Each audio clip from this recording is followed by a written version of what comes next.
All right, guys. Welcome to episode 144 of the Drag Driver Pete Show, presented by Summit Racing. I'm excited about tonight, and I know I say that every week, but this one's going to be kind of a good one because we're going to get to learn some stuff, dude. I think it's going to be kind of fun to kind of dive off into some of this. So, our first guest tonight, after about 30 minutes worth of just Eric has made incredible notes. We've got some of the best updates that we've got coming from the community. But our first guest up about 8:30 in this is going to be Doug Vine from Moroso. This is going to be a good one, dude. You know, they do so much stuff.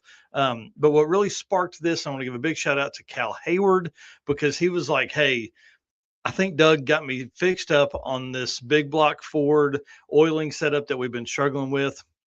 So I want to learn some of that. I want to know kind of how that goes. So in talking to Doug, he's like, oh man, I'm in. He's like, I'm in to talk about some nerdy oiling system stuff.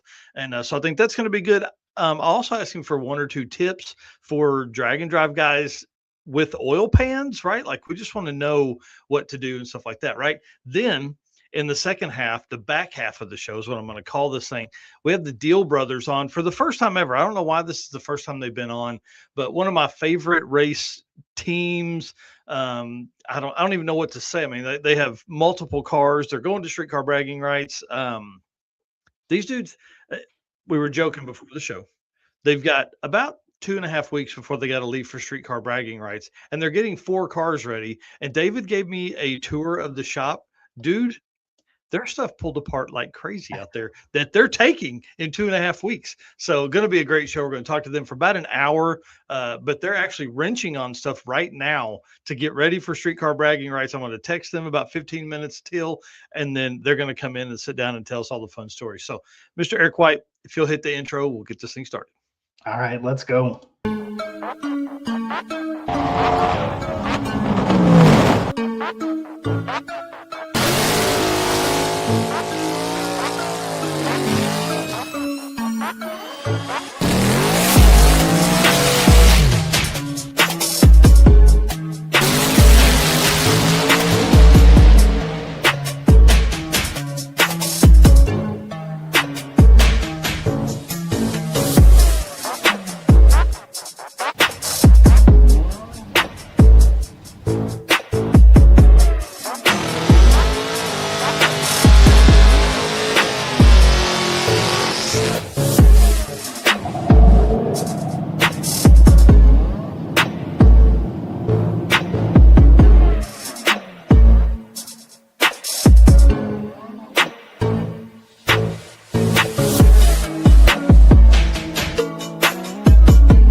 Big shout out to Brian, who's been working on the intro, the new intro for the show. So I want to say thanks to him. The show and the news will actually have different intros, so it's going to be kind of fun. He's been working through that diligently, and I apologize to him because I'm pretty particular about this. Eric built an amazing one, and I want something to follow up that's better or next level type stuff. So anyways, guys, my name is Mike Narks. I am the host of episode 144 of the Drag Driver Pete Show, presented by Summit Racing. And my right hand man, Mr. Eric White, what you got going on, dude? I am Eric White, co-host of the show and news. Right now, lots of artwork, which has been a ton of fun. Circuit stuff, getting that stuff ready, and working on a few things in the background that's going to be kind of fun for my side of the thing. So some announcements should be coming as I get things wrapped up on that, but super excited about that stuff. Yeah, I'm excited to be able to put that out in the atmosphere, man. I think it's going to be kind of fun. Yeah, dude. It's been kind of crazy, and I want to start off by thanking our race car friends, and I hope that I get to see some of them this weekend. I'm going to be doing some funny car chaos stuff this weekend at Tulsa Raceway Park. So if you guys are out, please holler at me, say hey, yell at me, tell me, do better, whatever. I don't care. I just want to say hi to all of our race car friends while I'm at Tulsa Raceway Park for the first event of Funny Car Chaos ever to be held at Tulsa. It's going to be kind of cool. But guys, listen, I'm telling you, dude, the other night I say I was up at 1 a.m., but it was probably 2 or 2:30. I had gotten back up because I was just freaking out about the circuit stuff coming up. And man, there were people like making comments at 2 or 3 o'clock in the morning. I'm like, what are you people doing up? man. What do y'all got going on? But just want to say thank you guys so much for being around and doing what you do for us. And thank you so much to our sponsors, man. We can't do it without these guys. Summit Racing, Deech Works, Molly Motorsports, Driven Racing Oil, Howard's Cams, J-Wire Solutions, who was on last week. It was kind of fun. AFCO Racing Products, who we're going to have on in the next few weeks. Performer Built Transmissions, Car Change 3D, Low Dollar Motorsports, Power Tube TV, and Racing Junk Classifieds. Y'all listen, if you're looking to spend some money, hit them up. Go do your stuff. I'm sure these folks have something to build a car with. We're just missing a few key components like wheels and tires. And I think we're probably set after that. So, you can get all that stuff at Summit, but hey, if we had a sponsor on board, it'd be kind of fun there as well. All right. Well, Summit obviously is the title sponsor of the show, News and the Circuit. So we're going to let Mr. Brian Loans tell us about some of the cool stuff they got going on over there. What does it mean to be built with Summit? It means you're hitting the autocross, drag strip, road course, trail, dirt, or open road with confidence. Because built with Summit means you're using parts from the top names in performance, priced to make your project affordable, and it's all backed by trusted tech expertise and blazing fast shipping. Summit Racing Equipment. Let's build it together. SummitRacing.com. Oh man, I appreciate him and all he does for voicing drag racing. It's kind of cool always getting to hear his stuff. And this week, they've got a promo code that runs to, I think, the 29th. Is that right? Yep. Yeah, 29th there. Yep. On the bottom, use code VALUE, VALUE. That'll get you $25 off $250 and $50 off anything more than $500.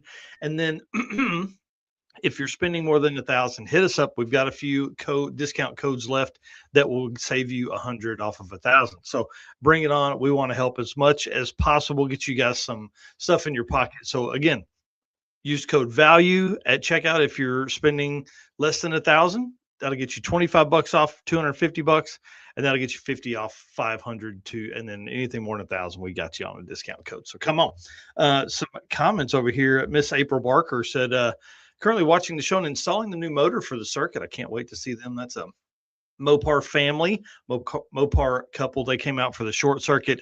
She, big shout out to her. She helped me a whole bunch. Brandon Parker ended up having to leave after him helping me for hours. And then April Barker helped us get set up and tore down both. So she's pretty awesome. I appreciate her a whole bunch out here. And then of course we have the Drag Driver Pete Summit branded hoodies and t-shirts and hats, and we are an affiliate, so I do want to drop that in the chat because every little bit helps, right? That's kind of the goal lately. Like we're just trying to a little bit here, a little bit there. So if you use the link that's in the chat or that's at the top of our Facebook page or anywhere on our website, dragdriverpete.com, for Summit Racing, it just takes you, like, basically it gives us credit for sending you there. And if products apply, which there's some to do, some that don't, we may get a little bit of help from them. So just a quick way to say thanks and help and all that kind of cool stuff. So Summit's awesome. We appreciate them. And Tommy Dupree, or actually Brian Nutter, is going to be on. I don't have my notes up here for the guest list, but I think he's on middle of next month, maybe. Something like Sounds that. about right. 8th or the 15th. So that should be pretty fun. We're going to talk about Pro LS and all the Summit branded, how they decide on parts, how they build parts, how it all comes together and all that. So that'll be a good time too. Oh, yeah. All right, man. Some Drag Driver Pete updates. All the OG Race Car Friends shirts, which these aren't things we've posted out really publicly. This is if you guys don't know, we have a membership program. It's $10 a month. The people that signed up at PRI signed up for an annual rate, saved them some money. But also, we wanted to say thank you so much. So we created these OG Race Car Friends shirts, and these all have gone out. The last few shipped today, actually. So some people have been posting them in the groups and tagging us and stuff like that. We appreciate that. This is just a way for us to say thank you. And then also, as we get to events and stuff like that, if we see these shirts, if we don't recognize you from across the parking lot, we can see the shirt and know that we're out, know that, you're one of our supporters. We can go over and say thanks and all that kind of cool stuff. So I do have some big plans for the Race Car Friends member group, and that is actually, I can't believe it's already been 3 months into 2026, but I promise You guys are on my mind, and we're going to take care of you the rest of the year. It's going to be a good time. We have a lot of stuff planned, so it's going to be really good. And just wanted to say those are on their way, and thank you guys to everybody out there. We dropped a new article this week on our slow cars, our backbone of drag and drive, is what we're kind of calling this series. These are 10 seconds or slower in the quarter mile cars. This week we featured James Holth, which if his Carmen Ghia is not one of your favorite cars, I don't know what's wrong with you, because this thing is awesome. This article is written and put together by Brandon Parker. Big shout out to him. Thank you for coming on board and helping us with this. And then thanks to James too. I mean, he's the one answering the questions and all that kind of cool stuff. So that's kind of a fun one to read through. And this dude put a Temu Turbo on just to make it through the week, and almost ran 10s with a Temu Turbo on a Karma Ghia, dude. It doesn't get any cooler than that. And then the last little bit, guys, we are coming up. We are less than a month from the Motorama / the Mother Road Mayhem single day drag and drive for Drag Drive Repeat here. This is going to be kind of fun. So they're talking like 400 plus cars coming to Motorama. Again, it's like a I hate to say a cars and coffee style event, but it is similar to that. Like it's cruise in, I guess is probably the best way to say it. Come and go as you please, all that kind of stuff. So we are doing a drag and drive within that, just as a way, I think, really to kind of promote drag and drive to a whole new audience. So I think we'll have a lot of people come out and do that as well. So less than a month from that. So it should be pretty fun. Saturday's show, we are going to be drawing, like I said, for the folks that had registered by last Saturday's show. We're going to do some giveaways, so we're going to draw for those on Saturday morning. That'll be good. Oh yeah. Circuit updates, dude. I know you haven't seen this until right now, but the circuit is just a few days away, and Kylie Reynolds bought a car to come race, and he didn't buy just any car. He bought a serious car, man. Look at this thing. Yeah, that's my style right there. Big time jam. I'm all over this thing. He said it's very, very fast and should be a lot of fun. And I'm, hey, the cool thing is, like he said, he couldn't get his other cars ready in time, so he bought this one. That's how cool is that? Yeah. He said, ran out of time getting my other projects finished, so went and bought a car for the weekend. So I dig that. Yeah. And then Manny Rice sent me a photo today of the packages out front, said he had just ordered a bunch of stuff from Summit and used the discount code. So Circuit Racers, you have an email from a few weeks ago that has a discount code in it. It's literally titled Summit Racing Discount Code on the email. If you have used that or can't find it, hit me up. We've got some more available as well.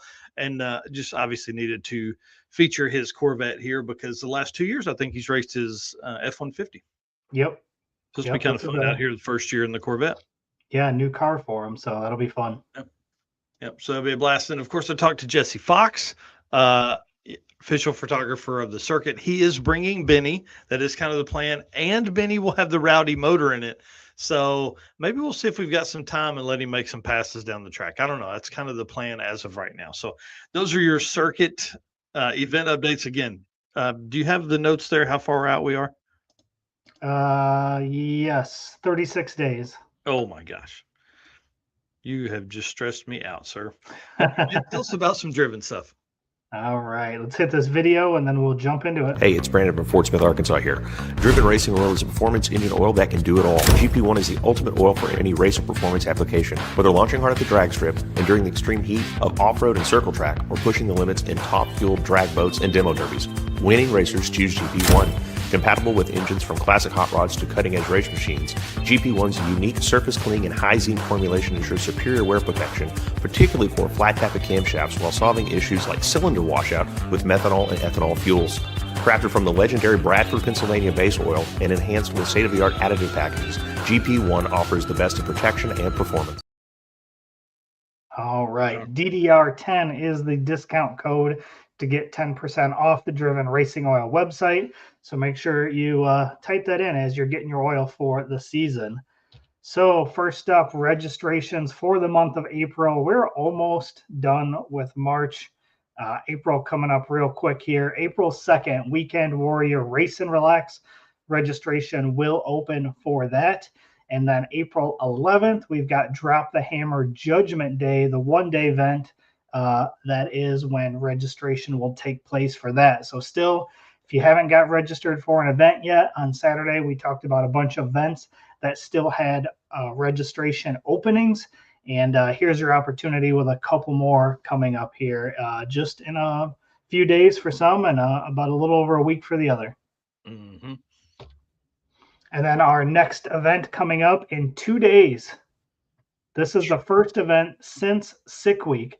So kind of crazy. This kicks off really our catapult into Drag and Drive. So in 2 days, we have Road Trip Drag Challenge #1, March 27th through 29th at Warwick Dragway. So excited to get this going and really start jumping into the season.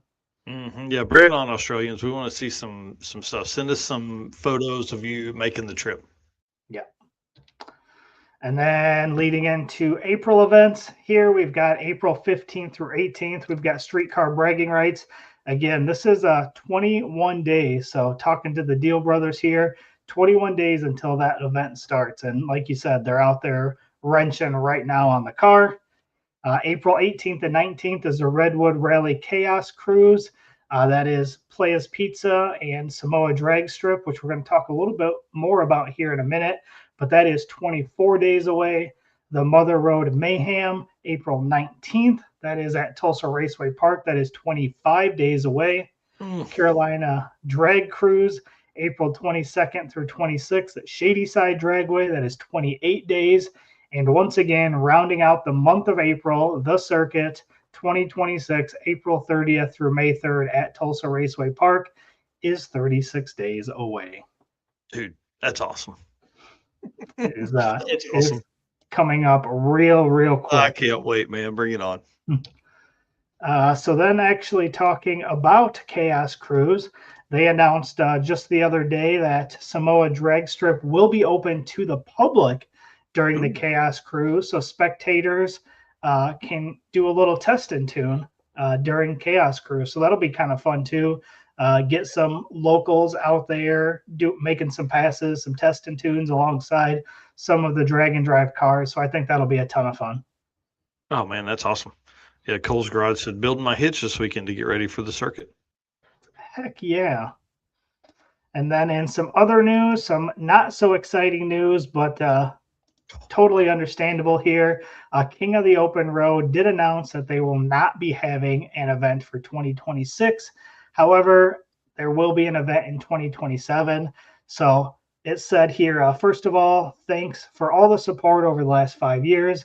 Sadly, King of the Open Road will not happen this year. Last year, I got the chance to be part of a new corporate initiative for my company, life-changing opportunity. All of my energy and free time went into that for most of this year, as well as being a father and a husband. The last thing I wanted to do is give 60% of my energy and half-ass it, which we totally understand.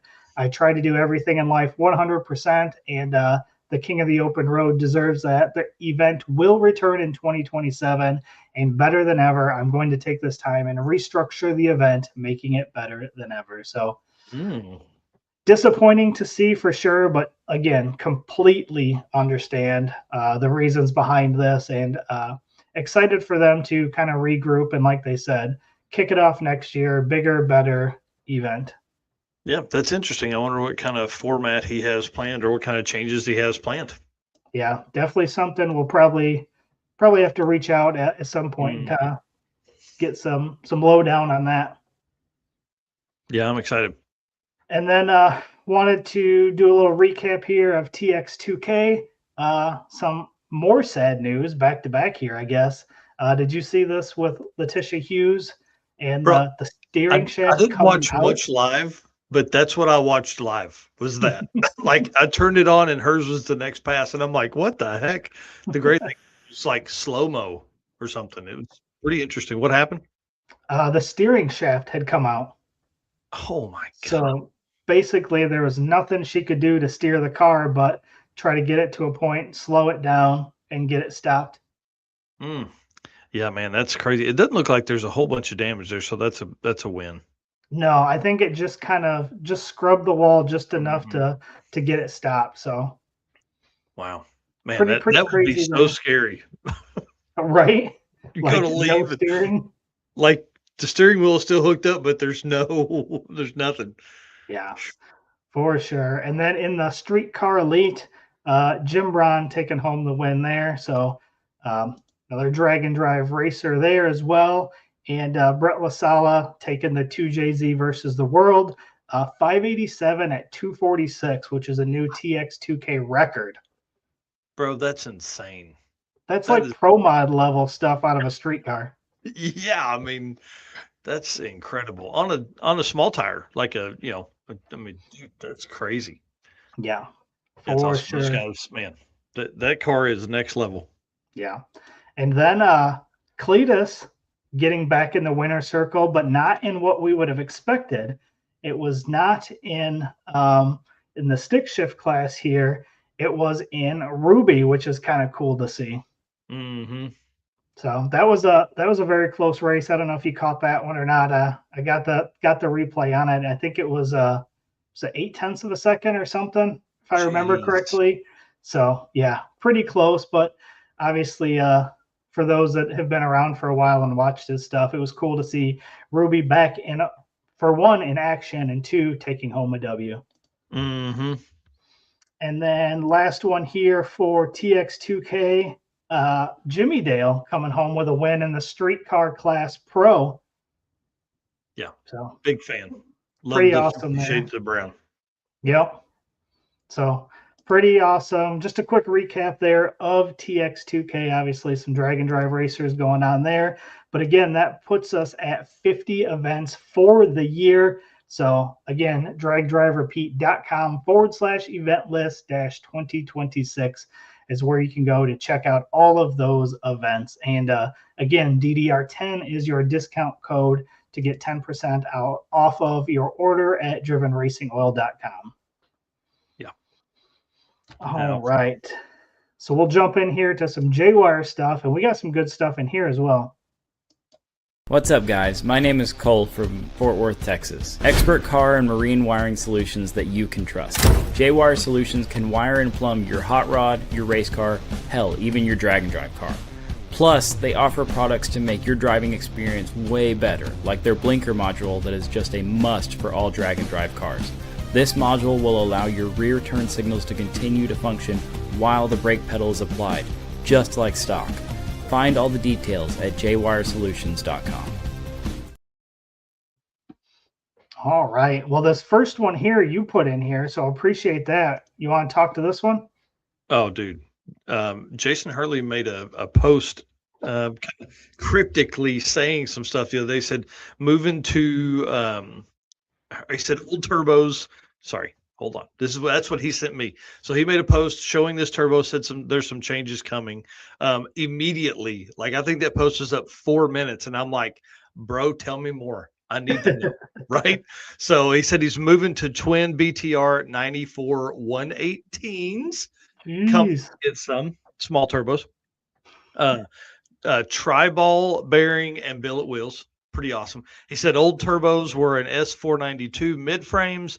These are G57 large frames. It's going to be night and day difference. He said we have the engine fully assembled and ready to go and in the car with a brand new set of completely redesigned Molly pistons with block prep to 100% specs that were a collaborative effort with Eric at Molly and Danny McEwen, who's Jason's engine builder, formerly of Bowtie Engines, now Meltdown Racing Engines. Obviously, fully blueprint and assembled here in house. He kind of bought into that I guess it was late last year, something like that. So it's pretty exciting. He said, still transferring power through the Crowler 8 counterweight billet crank and rolling on Crowler lifters. Bubba again and I are still talking through some potential transmission upgrades. So again, this car, high sixes, street car, driven all over Colorado. This thing is so freaking awesome. And I love to see this car just continually progress.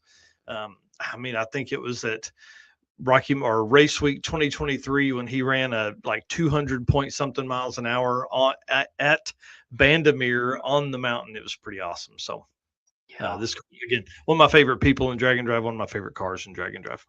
Oh, for sure. It'll be exciting to see that thing come back. Yeah. And then in some more updates here, this came from our Race Car Friends group page. I thought this was kind of cool. Tyler Moles said, keeping the stock flat hood meant we needed to rethink a few things. And then it went on to say, so we made the switch to twin turbos, which Nice. I absolutely loved that, and said sometimes the build tells you what you need. Yeah. And dude, flat hood stuff, super cool. Oh, yeah. I mean, look at that. Mm-hmm. Yeah. Pretty the packaging with that is pretty impressive. Isn't it? Like there's a lot of room in there, and to be able to fit that all underneath a stock hood, flat hood, because you can see the cowl hood there up on the roof of it. So going from that to a flat hood. Yeah. Pretty interesting. Impressive. I like it. And that's just gonna, once again, we talk about it all the time. You put a flat hood on that car and park it in a parking lot, and it's gonna be, unassuming that it's going to be pretty cool looking, right? Cool hot rod in the parking lot, but you're not going to expect what's under the hood. That's exactly right. Pretty awesome. So appreciate Tyler posting that in the Race Car Friends group. Was pretty cool there. And wanted to give a shout out to Matt Lang here with his Back to the Streets artwork. I don't know if you had a chance to see these, but these things are killer. They kind of look like a trading card, which I really like. So he's been posting a bunch of these, and just wanted to give him a shout out that I thought these were pretty awesome. Yeah, big time stuff right there, man. I love that. Yep. And then we got some cool news here. I don't know if you saw this. This just came late, I think last night, but this was posted by Drag Illustrated and said on Monday, the Kansas Motorsports Venue Protection Act passed with a vote of 120-0. That's crazy. And sent Governor Laura Kelly to sign. It will become law immediately upon inclusion of the state register. The bill allows the 20 current tracks in the state of Kansas, both in drag and in circle track, to have civil immunity against nuisance and property complaints by any property owner who has built a home or business within a 5-mile radius after any track that has consecutively operated with no lapse in operations for greater than 4 years. Wow. That's huge. That is a huge win for the community. Yeah. So we talk all the time, and we've talked about different tracks that are closing because of noise complaints, and we're starting to see more of these go into effect, which is awesome. Being proactive and putting these things in place so that we don't have to deal with those people that want to build a house next to a racetrack and then complain that it's too loud. Right. When they tour those houses on a Tuesday at 2 p.m., there's not any loud noise. So when they get up, and it's Friday afternoon, they're like, what is going on here? Yeah. Yep. For sure. And this one is also pretty cool. So Alex and Nick Taylor and their families, they are cruising Route 66 in a couple of hot rods for the 100th anniversary of Route 66 from San Diego back home to Arkansas. How did you get to check out any of these? I have. These are the only pictures that I've seen of the trip. But I did after I read this note, I think I did go and I saw the Bob's Market post there. Yeah. That's pretty cool. So a couple spots that they did stop here was the Neptune's Net and the Toretto's Market, both Fast and Furious facilities there or parts from the movie. So looks like they're having a ton of fun. And we talk about it all the time. Like, this is the year that you're going to see people do exactly this. Get in their hot rods and drive Route 66. Yeah, so many people are making this trip. It's going to be awesome. Yep. So super cool. Hope they have a wonderful trip. That's going to be a ton of fun. And then the last thing here, you want to run through these back and forth with me as we go through these? This was the Race Car Friends group here. I made a post that was, what are your favorite snacks and drinks during an event? And the Race Car Friends group showed out. So a bunch of cool stuff here. The first one, dang it, I forgot Josh Rich on the left there. Anything from a gas station with a glass case. Yeah. Then Eric Gibson says Red Bull Energy or Monster Energy drinks and sunflower seeds on the drive, or some peanut butter crackers are great snacks also. Which you and I know that we always Oh, yeah. get crackers when we're on the road too. Jared Nowinski said, the 1 pound bag of sour worms are actually going to kill me, but goddamn. Nah, dude, preach, brother. Preach. Andy Savakinas said White Monster and Uncrustables. I thought that was pretty good. He said the breakfast, lunch, and dinner of champions, maybe even the midnight snack of champions. Oh, yeah. And Jim Hopping said red vines and a cold Mountain Dew or 5 Red Bulls. I like Jim. John Flanders says, does the bologna burger with chili at Shady Side on Street and Yeet count? Dude, I can't imagine. A bologna burger with chili? Oh, no way. I'm just thinking, how do you make a pass with your gut rumbling the rest of the day? Yeah, you're passing something. Yeah. Jeff Kerchick said, I bought blue cheese combos once on drag week. I ate a few while driving, rolled the end of the bag and stuffed them in the driver door pocket. It was actually pretty hot out. Later, we stopped for lunch at a checkpoint and we got back in the car. Oh, man, it smelled like stinky cheese. And from that, a tradition was started. So what's the tradition? Like, do you have to roll them up and put them in the door now? Is that what it is? You just always got to smell the cheese now? Dustin Carlington said C4 Midnight Cherry and Orange Slice or Ghost Cherry Limeade, followed closely by a Java Monster Salted Caramel. Man, sounds like fancy pants stuff there. Gatorade Fast Twitch. He said, you guys consume something other than caffeine? And you know my answer to that. I'm the one out of us that's hammering caffeine and barely any food. Yeah. David Hart said, if you don't break the crust on the gas station nacho cheese, are you really living? Oh, man. That's scary. And then Chucky Skinner says, I just tried my first Uncrustable. It's going on the list. Dude, Uncrustables are amazing. They're perfect for us 13-year-old boys when we're on drag and drive events. Yeah. So, again, I appreciate everybody jumping in. These are just some fun topics that kind of come to mind as I'm looking at pictures and editing like this with the Love's Travel Stop in the background. I thought this was going to be a perfect post to, kind of get some thoughts on what people pick up when we're hitting these route stops and gas stations. Yeah, Richard Brewer says Sour Patch Kids, beef jerky, and sweet tea. That's a pretty good combo right there. At least the Sour Patch Kids and the beef jerky. And then he said, of course, in Red Bull. Oh, yeah. He's a Red Bull guy. All right. Well, appreciate J-Wire for being on board. And that wraps up our J-Wire segment. Cool. All right. Well, let's move on to the Molly. We'll play this ad read and then bring in our first guest, Mr. Doug Vine. So let me get this teed up here.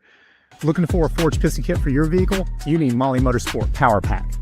What is Power Pack? It's the ultimate forged piston kit that comes complete with pistons, performance file fit rings, hot string steel pins, and clips, all engineered to work together. So all you have to do is build something great. Find your Power Pack at mollymotorsport.com. All right. And of course, Molly, dude, putting the pistons in Jason's car. I can't wait to see what that thing comes about as. Well, let's bring in Mr. Doug Vine. And before we get into it deeply, I want to apologize, and I want everybody to help me out here. Wait, what am I doing here? I was trying to make you, Eric, can you make him big? I've messed it up somehow. There we go. What's up, guys? Oh, man, I'm excited to have you on. This is going to be fun. But, guys, somehow I got my times twisted. Doug calls me this morning. He's like, hey, are we live? And, of course, I was still asleep. So then he had to wait like 20 minutes till I woke up. So just out here in the open, I want to say I'm sorry for messing that up. It's all good.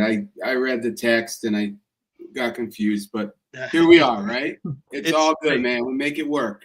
Well, and I think we're going to have a good time. This is going to be a lot of fun. So, Doug, I mean, obviously we want to start off, who you are, where you're from, and what you do with Moroso. Yeah, so I'm Doug. Obviously, I've been with the company for about 18 years now. Wow. And progressed through, thick and thin with this company. So I started in 2008 and, obviously some troubling times when I first started at the company with the market crash and the housing situation. And made it through all that, and the company's kind of shed a couple layers since then, but everything is fantastic at our company. And so 18 awesome years with the company. 5 before that with a competitor's company doing the same thing that I do now. So I've been in the industry, 24, 25 years total now. Just racing background, a lot of motorcycle racing for me personally. Throughout high school and my later years working at the previous company that I was at, a lot of trips down to Englishtown before that closed down, obviously. So my drag and drive experience isn't quite up to par with you guys, but we're looking to change that. So we want to get more into that community and see what we can do to help out the drag and drive community. So again, thank you for having me on. And dude. Hopefully we can get some knowledge out of the company and shared throughout the community from you guys. Yeah, man, I'm excited. And, a big shout out, like I said earlier, to Cal Hayward, who kind of made this initial introduction. And man, his car's just badass. And, for the folks that have watched us for a while, we covered that car being rebuilt. We talked about it just about every week when he would get updates or send us updates. And then he went down to South Georgia, blew an oil line or something, and then the car was down. And hopefully coming back together now, and you're a big part of that. Yeah, we're trying to help Cal out as best we can. And I think it's always hard when you're not standing in front of the engine in the shop, kind of diagnosing things and peeling it back layer by layer to find out exactly what caused issues and how to diagnose things exactly. But luckily, I've been doing this so long over the phone with all of our fantastic engine builders that we work with. And so I've learned the tricks of the trade to try to figure some of this stuff out, over the phone and over video chats, things like that. So yeah, Cal kind of drug me into you guys. And I think that after talking to him originally, and then we do work with a couple of other drag and drive folks, Brian Robbins, great customer of ours. We do a lot with Brian. So he's on the phone with one of my colleagues a couple times a week, probably. So the drag and drive community, I think, needs us. We want to support it as a company. Mm-hmm. And I think that we have a ton to offer, not even just saying a lot. I think we have a ton to offer the drag and drive community. So let's see what we can do. Right. And I think one of the cool things about guys like Brian Robbins they're so smart, right? Like they've seen a bunch of stuff, right? And like Cal, and I'm sure there's hundreds of other people that are running Moroso parts, whether it be oil pumps, oiling systems, oil pans, spark plug wires, all that kind of stuff. Competition engineering, obviously a big part of that stuff too.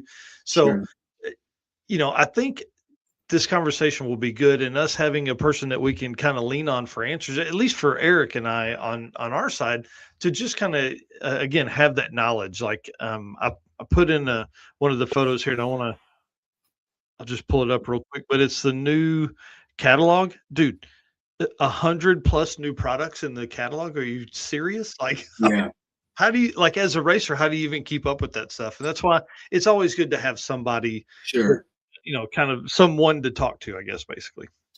Yeah. I mean, the new products, we've been very aggressive with the past couple of years. And I would say we're going to continue to grow on that a little bit more year over year here. We were in a big meeting today, sales and marketing meeting, and we were kind of looking at all the numbers and trying to figure out where we really need to focus our attention for the racer, and that's really what my company has always been about. Dick started the company back in the mid 60s, and that's Rick's dad. I now work for Rick. He's the second generation running the company, but Dick started it basically out of his basement in Greenwich, Connecticut. And back then the company was called Speed Associates, right? So we started there. And in 1968, he founded Moroso Performance Products. That's when it really started to progress. He won the NHRA D-modified national championship in Indy in 1966 with this car that you're seeing over my right shoulder. So that's the original 61 Vet right behind me on that trailer. Wow. And that's one of Rick's late 70s Caprice wagons pulling it. So that's a 632 powered. Yep. That car, you know, we've never had it on the dyno, but I think it's probably checking in right around 900 to 1,000 horsepower. So Rick, you know, the owner, is heavily entrenched in the motorsports market from day one. I mean, 2002, he won the NMCA Hot Street National Championship with his Corvette, with his C5 Corvette. You know, and it's just progressed from there. It's a family of drag racing. I mean, the Morosos have been in it for so long, and almost 60 years. That's insane. Yeah, we're coming up on 58 years, you know, as a company for Moroso, but really it's been close to 62 or 3 for, you know, when Dick actually started. Wow. And the history of the company is just so rich in racing that people need to know who we are. If they don't know who we are, which most do. But the younger generation, and I think doing the research that I've done the past week or so, getting ready for the show, there's a lot of younger folks that are entering the drag and drive community now. It seems like you guys have some classes that really would fit into these people's budgets. And we want to make sure that our name is still synonymous with those folks too. So it's important to. And the cool thing is you guys have laid such groundwork for so long that I mean, obviously we're not telling anybody that's watching this show something they haven't heard already so far, but like having a wagon with 900 horsepower towing the race car, bro, instant street cred. Sure. Yeah.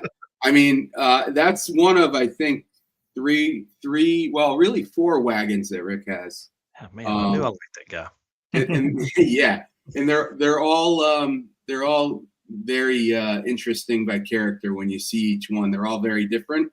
They all have a purpose for what he wants, and they all have enough power to tow his 61 around too. So if I could get him to bring the 61 to a drag and drive event, I'll ride shotgun with him any day of the week. So, hey, hell, bring one of the wagons, dude. Absolutely. I mean, bring them both, right? Yeah, right. That's awesome. So yeah, and you know, just going through that, and then our whole history with Winston Cup and NASCAR, through Dick, through the 80s and early 90s. You know, that has given us so much information on endurance racing, and we can apply some of the stuff we know from those days and what we've learned with the endurance racing, you know, with the cup racing, to the drag and drive things, you know, because it really comes into play with oiling systems. Oiling systems suffer greatly from what you guys are doing. That's what kind of led me to you guys because of Cal's issue. And racing in general is just really tough on oiling systems. And honestly, guys, I don't think we get enough credit for what all is involved with it, what my company does. Dude, I guarantee it. You always hear about the power adders. You always hear about the chassis guys. You always hear about this. You don't hear much about oil pans and oil pumps. And I think we could all agree on that. But the products that my company makes keeps these engines alive. And it's very important to give credit where credit's due, I think, right? Yeah. So and not to put myself on the back too much of the company, but, you know. It's just, and that's one thing that's great about like the history in circle track and endurance racing is that, I mean, that's really what we're doing. These engines aren't typically built to do what we're asking them to do. And from a manufacturer side and from your side of stuff, with us being abusive on that stuff, it only helps your side create better products. You know what I mean? Like if it can last and make it to the next track or make it that 1,000 miles on the street, dude, you got a customer for life. Absolutely. Jeremy Ortiz, given the pan number that he's got on his LS Swap 240. All right, perfect. Yeah, I mean, you know, I know we have a lot of probably customers that are in the drag and drive community, and we're here to support anyone who supports our company. Number one, customer service for us is like numero uno. It's what's kept us in business for the last 58 years. We go above and beyond to make sure our customers get what they need. They get answers. Someone answers the phone when they call. You know, it's an all-encompassing challenge to make sure all of our customers are treated the right way. But we've figured out a way to get that done over the years, and then we're going to continue to do that. You know, and we want to bring service to the drag and drive community.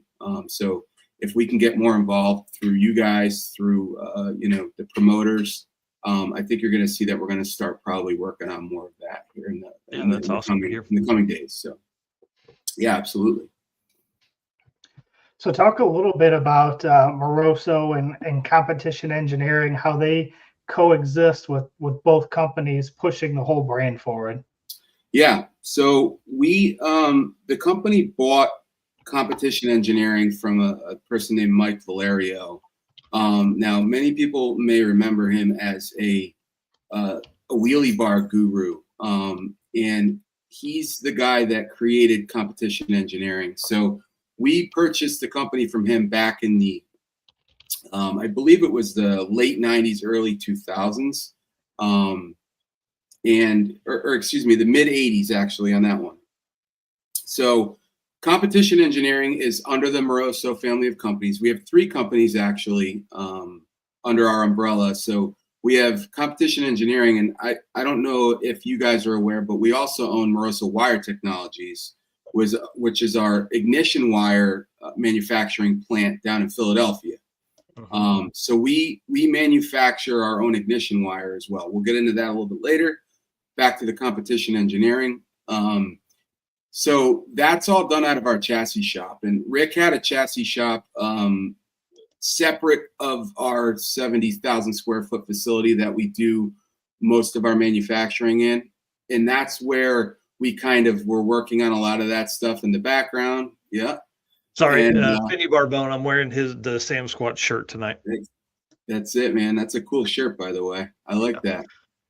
What does that all mean? Is that his logo?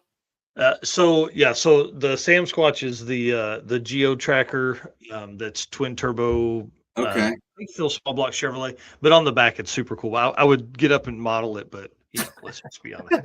I'm not that good looking from the back. It's all front right here. Oh boy. Hey, anything Sasquatch or Yeti, I'm into. Yeah. Anyway, so the competition engineering brand, you know, it runs out of our facility, and it's all of our chassis line of components. You know, we do everything from back half kits, complete back half kits. So you could call, you know, Summit, or, you know, your great sponsor, Summit Racing, and you could order a complete 4-link or ladder bar back half kit.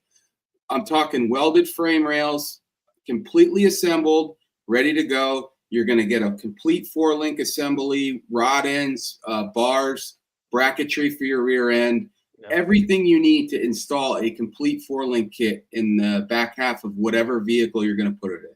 Whether it's going to be a Suzuki Samurai or a Honda Civic with a V8 LS conversion in it, or a 69 Camaro, you can custom make your own. So we offer that service. We do that through our wholesale, you know, retailers like Summit Racing.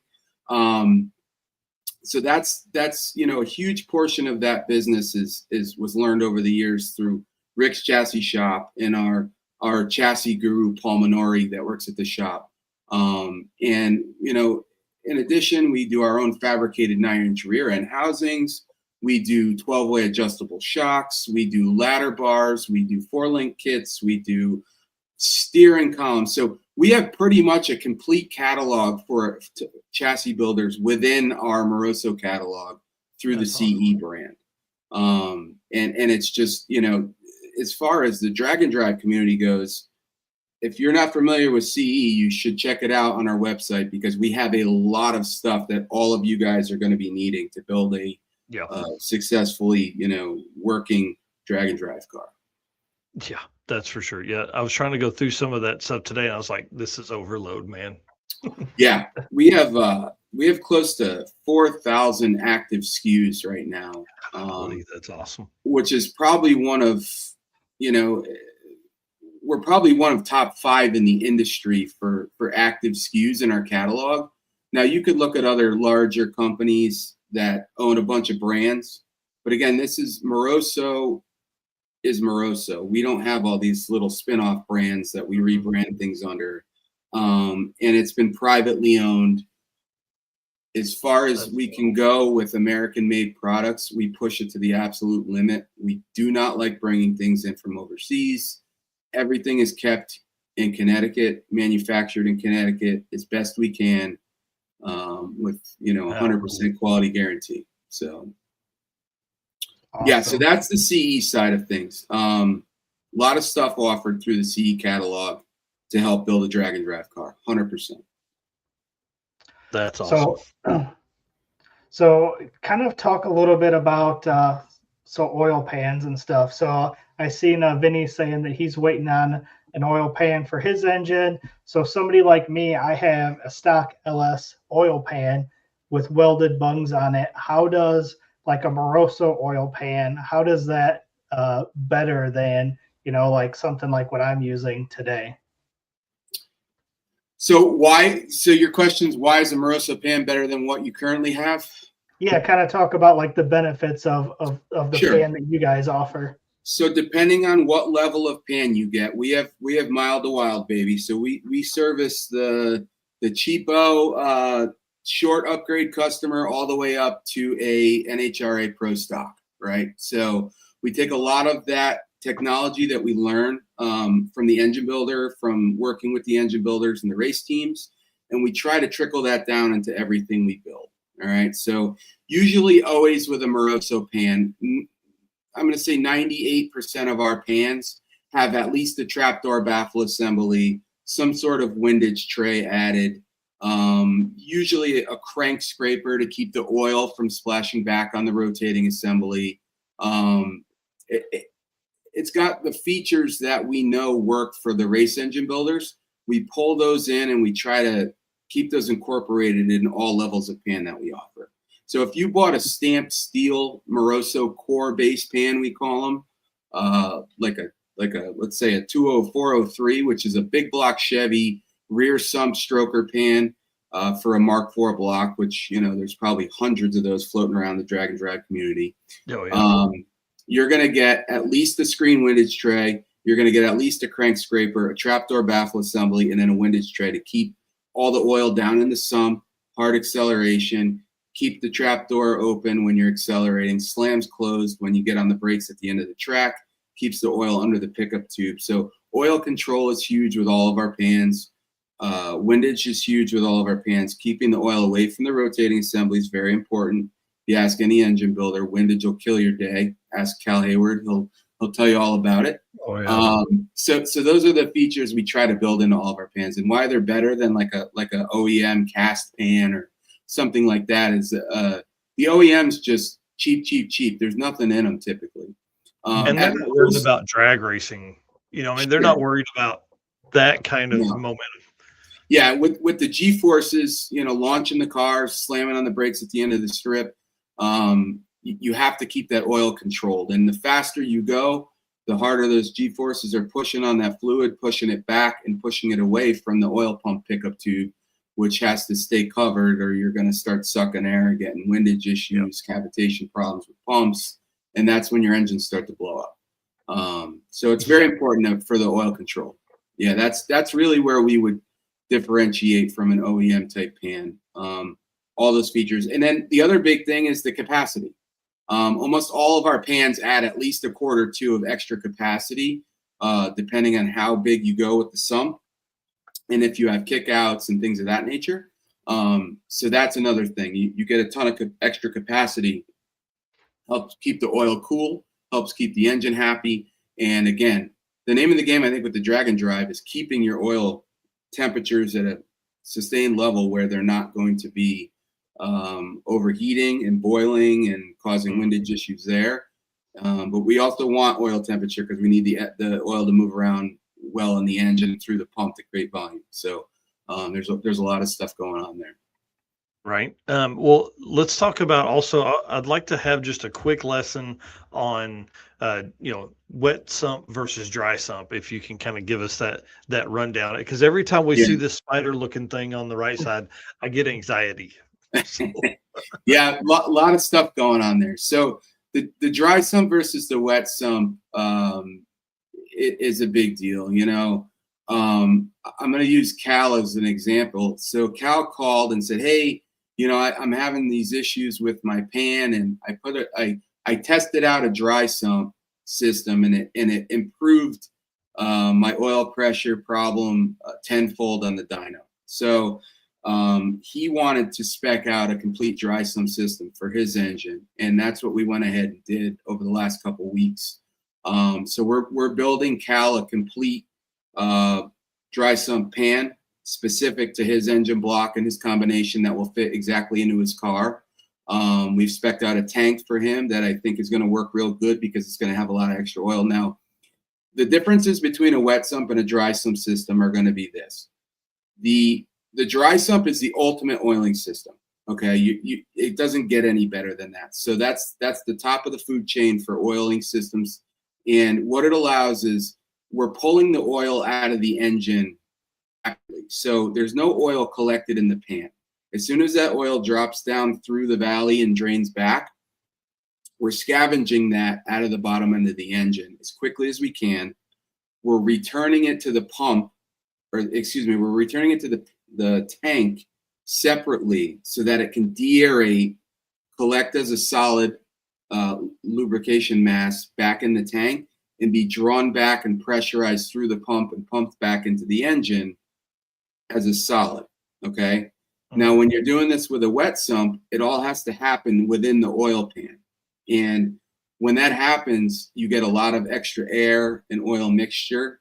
You don't get the deaeration portion of the system that happens separately inside of the tank. So within the tank, we have these deaeration baffles that are specifically made to get all the air out of the oil. When you pump oil through an engine, it gets compressed and shocked, and it gets air pumped into it constantly. So it's really important to get that air out of the oil before you repressurize the engine. And the dry sump does that. The other thing that the dry sump does that the wet sump won't do is that you can create crankcase vacuum with a dry sump pump. So the more stages of suction you're pulling out of that shallow pan helps promote ring seal. Okay. And if you have a good hone on your cylinder bores, and you have a good efficient pump that can draw a lot of air and oil out of the bottom end, it's going to promote a lot of vacuum. Okay. And then promoting vacuum helps seal up your rings and helps promote more power in the engine. So we've got people, with our tri-lobe series of pumps, we can pull, 15, 16, 17 inches of vacuum with just a dry sump pump without a vacuum pump involved. And in doing that, it promotes, active ring seal, better ring seal, and it creates more horsepower that way as well. So, some people would say, well, it robs power because you turn the pump to drive the pump, you're robbing power from the engine. However, promoting that ring seal and promoting the scavenging out of the bottom end of the engine really helps, pick up power, and it adds efficiency to the oiling system. Whereas with a wet sump, you have oil sloshing around all over. You don't get any of that good efficiency for the ring seal with that wet sump pump. It's just, they can't do it. They can only handle what they can handle. Their one little job, and that's about all you get at. So, and it's just that's holding oil in the bottom. Yeah, and it's sloshing around, and there's huge benefits. That's why you see all these top pro mods, all these, Hemi powered, pro charged or Hartz charged or twin turbo charged, they all have dry sumps on them at that level because they need that efficiency inside the engine. And it's not just for power, but it's to maintain solid oil pressure wherever you're at in the system. Wherever you're driving, on the track, off the track. It's going to maintain solid, consistent pressure at all times. And it's just the premier way to keep oil under control. Right. And I mean, I think that kind of leads into my next question I have on here. At what point do racers need to begin looking at a dry sump, maybe moving from a wet sump? So the best answer I could give you on that is when you start having issues with a wet sump system. We have plenty of cars out there that are, they're going, their 60-foot times are insane, that are still running wet sumps. But in a lot of those cases, we've designed the wet sump system to handle that.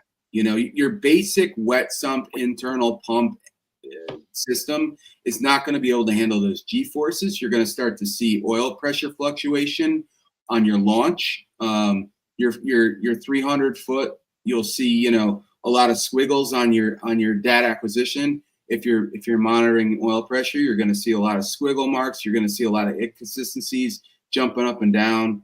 The other thing is drain back is a huge issue with a lot of these wet sump engines.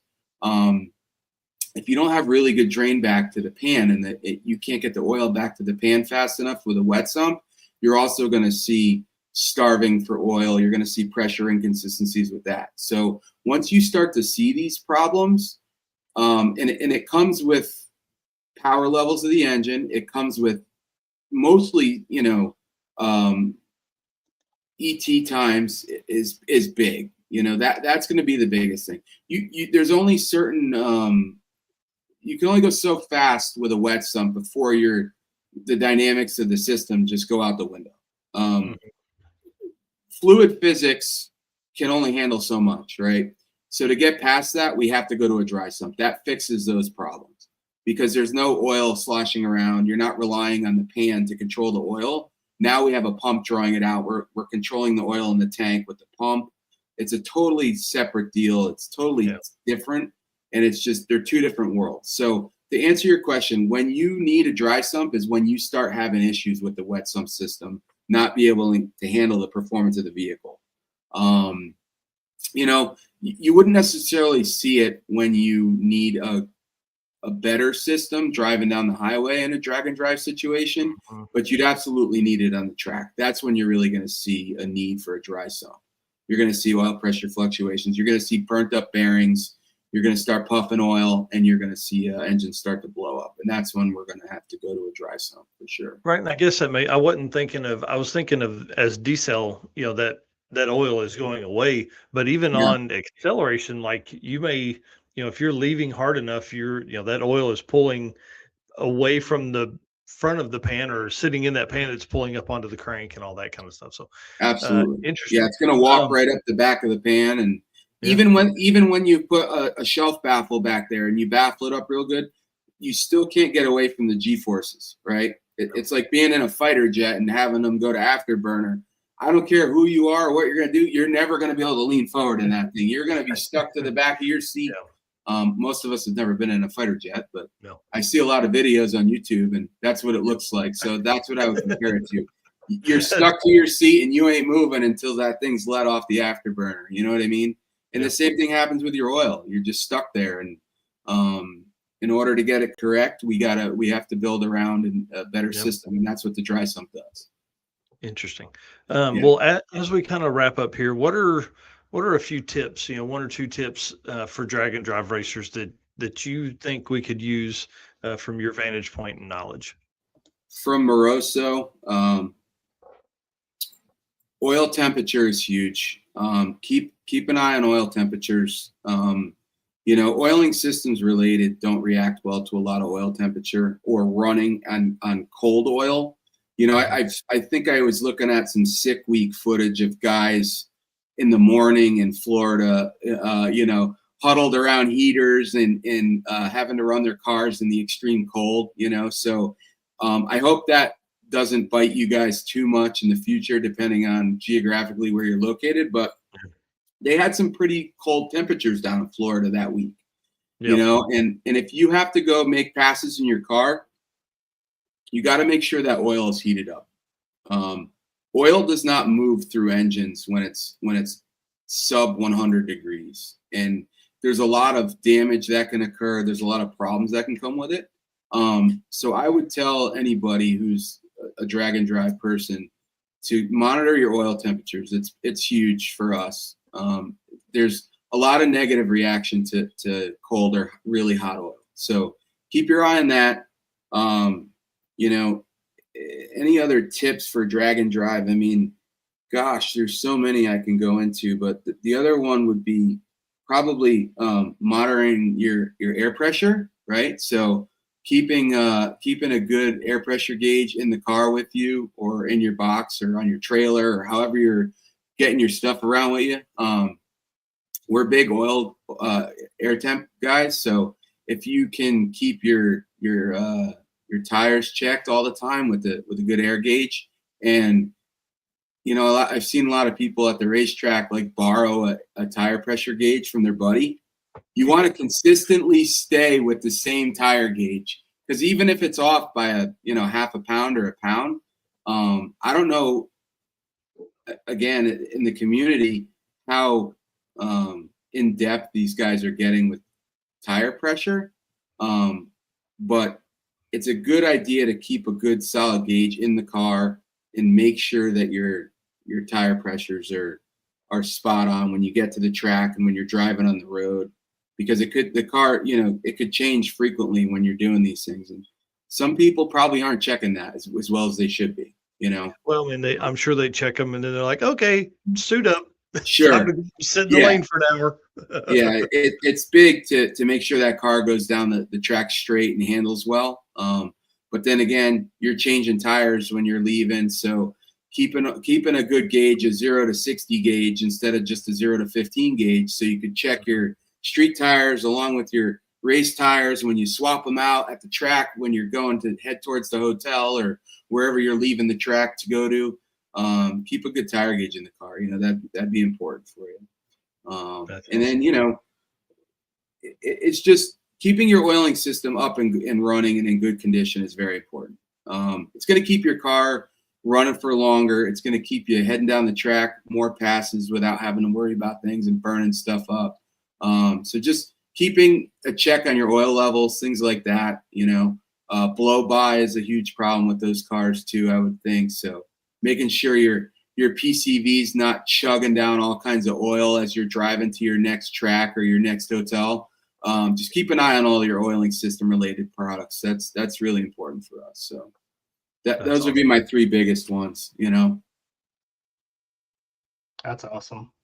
Yeah. Good tip for sure. Yeah, if we can get back on and do some real in-depth tech stuff with the oiling systems, that would be cool. I'd love that. If you guys would want to do that at some point, we would be happy to do this again. Yes, certainly. I would love that. Absolutely. Well, before we let you go, can you make sure and let everybody know where they can follow all of your guys' stuff? Yeah, so we're at Moroso Performance Products, Moroso Performance Products on Facebook. We're on Instagram. We're on TikTok. So Moroso Performance Products should come right up once you type it in.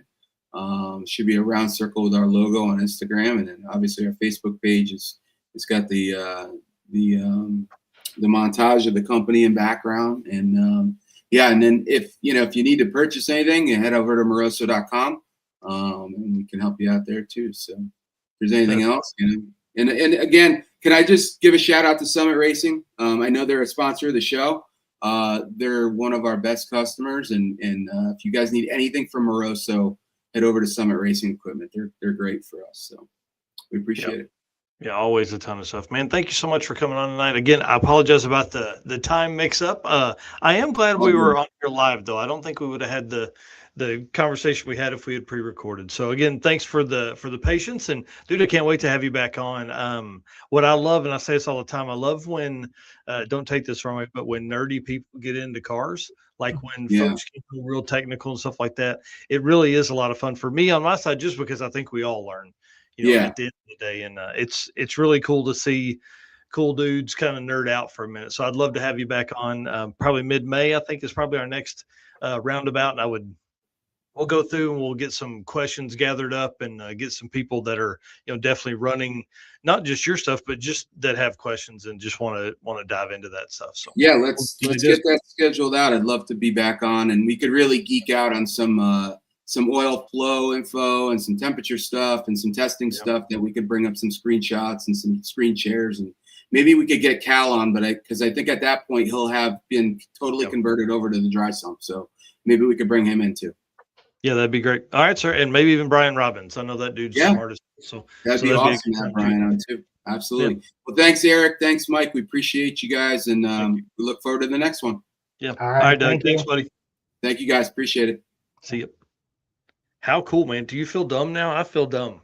I don't know if I've ever had anything that I feel like would have needed, obviously a dry sump setup, but I'm definitely thinking we are going to build another car in the near future, not just your car, but something after that too. And, it's got me thinking, like, instead of spending the money on a factory swap pan or what, like I have a CTSV pan in the old truck. Yeah, it'll never see the G's that I would be concerned with. But, we start looking at some of your stuff, like your car, once we get that thing kind of dialed in and into the eights. I mean, that is something we're going to need to look at, as far as what do we do to make that right? Because, our budgets aren't necessarily built to have replacing motors a whole bunch. Yeah, no kidding. And it's good to learn that stuff from Doug. Like, that's obviously stuff that I didn't know about. So it's good to kind of hear that stuff and learn while we're on here. Yeah. And again, it goes back to what we're trying to do with guests like him and some of our other guest manufacturers, just learn that next step instead of just using what your buddy used. Why should I use that? Why should I use this? What should I look for next? So again, big shout out to Molly. Guys, they're not just some badass piston manufacturers. They're also like drag and drive racers. George's 700 horsepower in a Duster, and then Eric Grillio's 10-second stick shift Nova. You know what I mean? Like, it's these guys do it up. So, well, if you will, sir, why don't you thank some race car friends and sponsors, and then we'll bring in the Diehl Brothers. Perfect. Well, again, thank you all of our race car friends for being on here tonight and listening to Doug and about to help with a conversation with the Diehl Brothers. Again, appreciate all of you guys, all of our race car friends, and again, our sponsors. We can't do what we do without this list of sponsors right here: Summit Racing Equipment, Deechworks, Molly Motorsports, Driven Racing Oil, Howard's Cam, J-Wire Solution, AFCO Racing Products, Performabuilt Transmission, Car Change 3D, Low Dollar Motorsports, Power Tube TV, and Racing Junk. For sure. Deechworks, of course, is the official fuel delivery of Drag Drive Repeat. They're a leading manufacturer of high-performance fuel system components. The DW product line includes fuel injectors, pumps, fuel rails, regulators, filters, lines and fittings, plus surge tanks and pump modules, all engineered to support power levels ranging from 400 to 3,000 plus horsepower. With a focus on engineering excellence and industry-leading customer support, Deechworks continues to drive the future of high-performance fueling. Of course, discount code DDR10 gets you 10% off at deechworks.com. Jump over there and get all the fun stuff. And again, another really smart, nerdy race car guy. Mark Campbell's been on a few times to talk about fueling and why it's so important to have the right fuel system and all that kind of stuff. So I'm excited to have those guys. Of course, they are the racer party sponsor at the circuit, and they're bringing 2 cars to the event. So super cool there. And I want to talk about some friends that are kind of all of ours, not just Deechworks friends, but also us here at Drag Drive Repeat, and longtime racer at the circuit, Cole Beck, and the Send It Race Shop is now producing fuel pump hangers for your Amazon and eBay fuel tanks. Hang on. I'm just going to read what he said. He said, if you're putting together a drag and drive car, street and trip car, burnout car, drag car, whatever, he said, here's a fuel system setup you can check out. These fuel pump hangers fit the standard 12-bolt fuel cells, giving you the reliability of in-tank fuel pumps. They come single, dual, and triple pump setups, and they use brushless versions from Deechworks, the 440 and the 810 pumps. So these are kind of cool. They're 3D printed from carbon fiber and nylon composites. Again, Colt definitely tests the limits of everything he ever gets in. And so if he can make these work, then they definitely work on any car out there. So this will be kind of cool. I'm excited for him to lean into a little bit of this. You know, he works with SWS Motorsports with the blowers conversion stuff. So this will be another piece of the arsenal in their setup. So again, Send It Race Shop. You can find it on senditraceshop.com. You can find these, and then also search it on Facebook and all that kind of stuff. All right. So before we bring the Diehl Brothers in, I want to first apologize publicly. I'm sorry it took us so long to do this. I don't know why it took us this long to do this. These dudes are some of my favorite people, some of the hardest working dudes in all of Drag and Drive. The hour that we've kind of put into this here is not enough. I think these guys could probably fill about 6 or 7 hours worth of time just with the awesome stories they have from doing not just Drag and Drives, but just their life in general. And these guys live it to the limit all the time. So let's go ahead and bring them in. I want to put them up here in the big stage and let you guys introduce yourselves. Tell who's who, and then we're going to get into it. Usually when I say Dave, who are you? I'm Dave. I'm Nick. I'm sure most of anybody watching this show knows us, has seen us, knows about us. There's a bunch of plowing hillbillies trying to build a race car. You guys are awesome, man. I'll tell you, you're always a blast to see at events. It's fun. I've really been enjoying your YouTube stuff lately. We're going to talk about that in a little bit as well. But I got to tell you, I was digging through your Facebook. I think I was on Nick's Facebook today, trying to find some old photos. Bro, you post like I do, man. There's a lot of stuff on there. And what's really cool is like, it's not just race stuff. Like you've got, man, business stuff. You've got like family stuff. You got wrestling stuff. You've got like vacation stuff.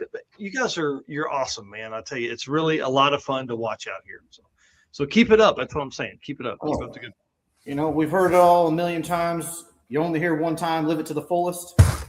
Chase your dreams. When are we going to start doing that stuff? I don't know how many more hours we can find in a day, honestly. Yeah, I think y'all need a new hobby. That's for sure. Y'all need another hobby to add to the list. Oh, we're lucky though. We picked up over the last year. We got some guys around here helping us do a lot more stuff. I don't know if you've been watching the YouTube channel. We have Jeff with us now. He's an engineer. Actually, he worked on airplanes. He engineered parts for airplanes and so on. He's a jack of all trades.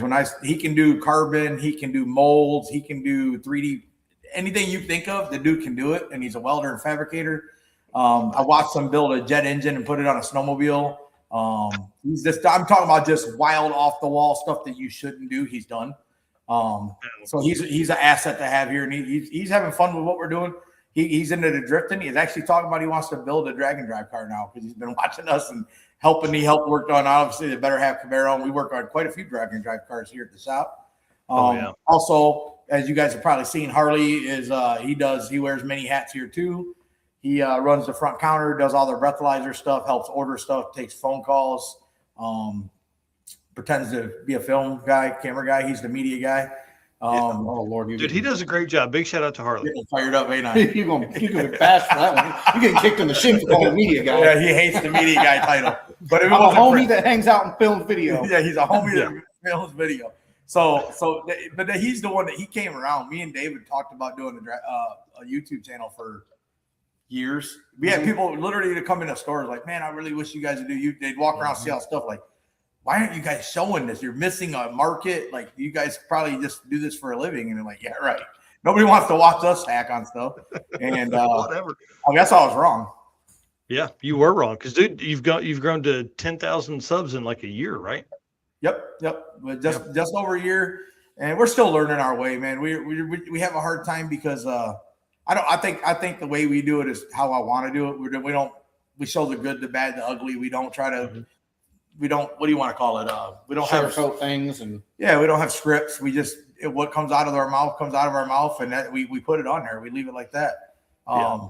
I've enjoyed the last one. I watched it all this morning again, and there's like about a 3-minute window there where Dave's he's like talking to the camera. He's entertaining us at home while you guys are working in the back. I enjoyed that. I just want to say I had a good time on that video. You found time that I wasn't the one doing the work. which is most fun. We found 3 minutes out of a whole year I wasn't doing work. I know, dude. That's what it was great. I took a 3-minute break. That is awesome. I pat myself on the back for that one. What's really funny is the last 3 videos. I actually am the one that did all the editing. So it's definitely not the same quality that Harley was doing. I'm just getting back into editing. Little known fact that you guys probably don't know is that I did motorcycle stunt riding for years. I actually traveled around on rockets, and I did shows in arenas, shows at drag strips, nice downtown, like for parades. So me and a couple there's only 3 or 4 of us, 2 of us that usually traveled. We traveled and did shows like that. So we had videos. We used to sell CDs. This is back when you had the hold on cameras. That's 1985 Sony Handycam.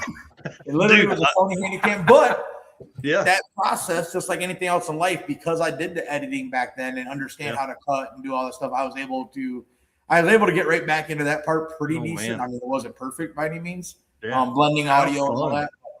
I had fun doing it until yesterday. The video yesterday was an hour long, and that was a little bit of a You have 4 hours in that one at least, right? Yeah. Oh yeah, no, it was time. Yeah. I didn't know you used to stunt. That's awesome, man. I used to do some wheelies and stoppies and all that kind of stuff as well. Heck yeah, dude. Love it. Yeah. We'll have some conversations. That's cool. I did it in uncontrolled environments, and it cost me a license for like 6 years, so I quit. Highway and Yep. Did a little bit of that as well. Never got in a whole lot of trouble, but we definitely got busted from times. A couple big runs down the highway. We had at one point. This is fun off the side story, but there was like 6 of us stand-ups coming down the interstate, just cruising along, just right up beside an undercover cop. That was a cool story. No, this big time. Like, oh, hey, bud. So, the good news is I'm hoping you were riding the 1000 because you didn't have to outrun the cop. You just had to outrun all your friends. At that point I was on I had a 2000 model R6. That was what I started with. Oh, you were the slow guy then. I was the last wheelie. Our opening, our intro to our video actually was 6 of us doing wheelies by the state police station while the cops were outside. And our film guy goes by and we're like, yep, we were hoping that no cops were outside. They never chased us. I don't know if they just thought it was like these guys are just retarded. They were like, oh, sweet. Yeah. But that was the intro to the back when we did the video. So we were kind of dumb. I didn't get in a lot of trouble though. I never really got pulled over. So yeah, I was always in good places where I couldn't run. I didn't say I ever ran. I just said I never got pulled over. That's awesome. Well, that kind of leads us into, man, tell us about y'all's early days. Like, how did you get into this? I was looking back again. Looks like you've had the orange car for a long time. Tell us this come up story. No, it would have been after that. I came around in 2010. What year was it that we did? No, so that's when we did the Yukon engine. It was 10 or 11. It had probably been around 13, 14, somewhere there when we bought the black Mustang. Our first LS swap we ever did. Actually, if you don't follow my Facebook, the other day I posted Nick, like we were sitting in the shop, like had got an engine out of LKQ and put it in a 93 top or 93 Yukon. Oh, wow. That was like our first LS swap. And that's kind of where it all started. And next thing you know, we had an LS swap Mustang. Then we had a turbo LS swap Mustang, which was the black car. Then somehow a buddy of ours was selling the blue car. And that was before it's the blue it is now. We wound up with that. We put that one together. And then we kind of started playing around with both of them. And it just spiraled out of control pretty much. Yeah, one time we had a Firebird, a turbocharged Camaro, the blue Mustang with the single turbo, the orange Mustang with a single turbo, the Yukon with the twin turbos, the buggy with the twin turbos. Yeah. And my big Duramax. Like we had all our stuff was toys that we didn't have no practical anything. Yeah, no, there was nothing practical to take to work, nothing like that. They was driving the twin turbo Yukon from Battle Creek to Detroit for a job up there on a daily basis. It's a trophy truck style deal. He was literally just booking it down the highway. We got rear-ended like 50 mile an hour in that thing. Mm-hmm. So man, I wish I had grabbed that photo because it looks super cool. Like a 2-door Tahoe, full-size Blazer for everybody that doesn't know. Lifted, I mean, definitely it had the look for sure. Oh, I still got it. That was our dad's when he passed away, and we kind of made it into that. Wow. And Dave took the Camaro that I rocked that Dad had, and he LS swapped that, and it's sitting in the garage now too. That's actually we had a little warm stint like a couple weeks ago, so I finally went out to the barn at the house because it sucks to get home so late. Most of the nights I'm not going to turn the heat on out in the barn for like an hour. It just doesn't make practical sense when it's 20 degrees outside.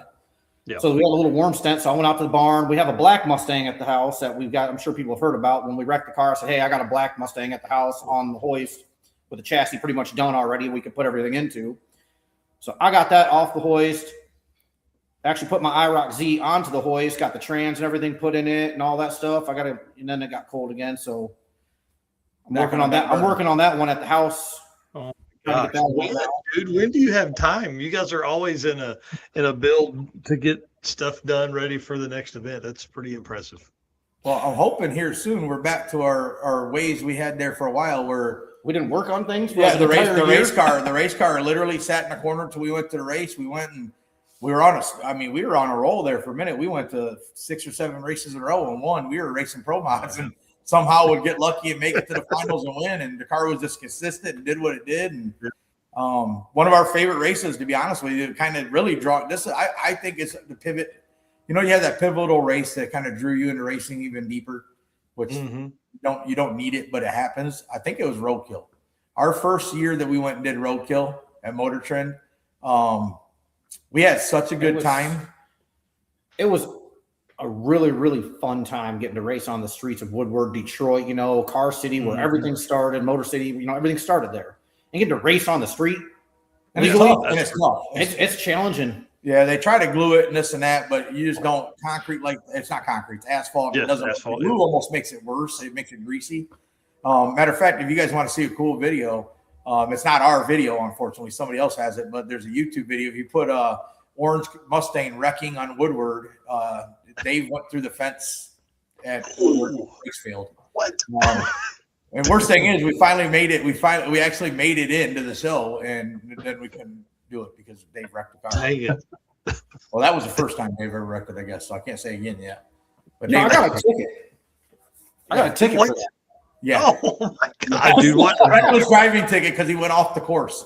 Oh, get out of here! What the hell?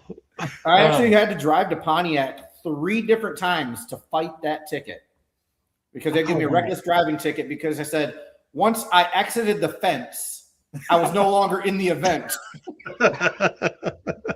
Are you serious right now? Talk about busting chops, man. Oh, dude, that's next level petty. Yeah. The cool thing though is that and then one year we took the blue car and the orange car, and I think that's when Dave took my driving privileges away because and you know this because you guys have talked about it before, to try to tune multiple cars and win races while you're doing it and focus on the suspension and all that. If I got to drive the car, there's 30, 40 minutes that you have dedicated to getting ready, getting the line, getting yourself ready, which means that's time you take away from the other cars. So we took both cars. And technically, I went faster with the blue car on Woodward that year than he went with the orange car. But keep in mind, I just let off the button. See, he's always going to go to that. If it didn't go down the track or it didn't do the things it's supposed to do. But the very following year, the very next year after we only took one car. The very next year, we were the fastest and quickest small tire car there. We got nudged out by Morgan right at the end there, which that little little nemesis. The video shows a different aspect of it. But like I said, some 12-year-old kid's the one that put the sensors down, so one lane might have been a foot or two shorter than the other. Oh, brutal. The video shows it. Even Morgan, he's a good dude. Mikkel looked at it. Mikkel went to jump in the car with Dave to drive back to the line because he was sure Dave won. If that don't tell you something, you know, Morgan's pretty smart dude. But anyways, we almost won that year. We were the quickest and fastest there, both lanes. Small tire. But then the very next year, last year, we were the fastest car in the property, first pass and every pass after. Nobody, small or big tire. Yeah, small or big tire. We were 2/10 faster than everybody on the property. Still lost. Never. Yeah, somebody slept in the tree. Somebody's car been screwed. But so we've had progression. So maybe this next year is finally the year for us. Now we're the fastest there. We just got to get that last round's got to go our way. So that was our pivotal. I think that's our spot where we're like, you know what, this racing thing can be exciting.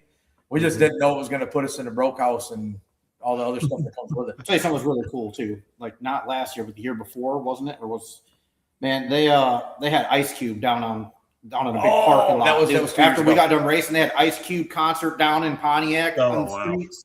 Dude, that was awesome. Yeah, I've never been to a rap concert. I've always been to rock concerts and country concerts. Never been to a rap concert, but I love Ice Cube. It was a good time. Yeah, it was awesome. Yeah, it was cool. And to be on the street there, that's pretty awesome. Yeah, streets of Detroit and stuff. Yeah, we won't do the actual street racing. I guess people can call it what they want. We just feel like we got too much to lose. Yeah, so we don't do. We get invited all the time, and we can do it. I mean, we went and did test hits just to make sure the car works for like a no prep race, and we can go fast on the street. You know, the orange car we kind of got worked out. The blue car is a cheat code. I mean, I don't even count that no more. If we throw a couple pounds on the back of that thing. Actually, I took my wife when we were up there at Woodward. Yeah. I took my wife down the road next to the hotel and did a wheelie down the road with my wife in the blue car. That's awesome. That thing is just a cheat code for racing. Now, when I finally actually put it up for sale, somebody is going to make more money with it than I sell it for pretty quick because that car just works, man. You never know. You never want to take that. You say it's too slow. It's too slow for me. He said he won't take it because it's too slow. That thing, 530 and 850. Really, I mean, that thing's a killer, and them indexes can go way faster. But I don't know. Honestly, we did a race out at Byron. Honestly, a 435 cap race, and that was really fun. Yeah, no, there was only a couple cars that went 435, and we want to go do a Battle of the Titans. That'd be a fun one. Yep. Streetcar bragging rights coming up, man. That has been on our bucket list for a while. It just always seems to conflict with something we have going on, and realistically, it kind of does too this time. But we're making it happen. Yeah, we can't go to Carl's event because it's the same time. Yeah.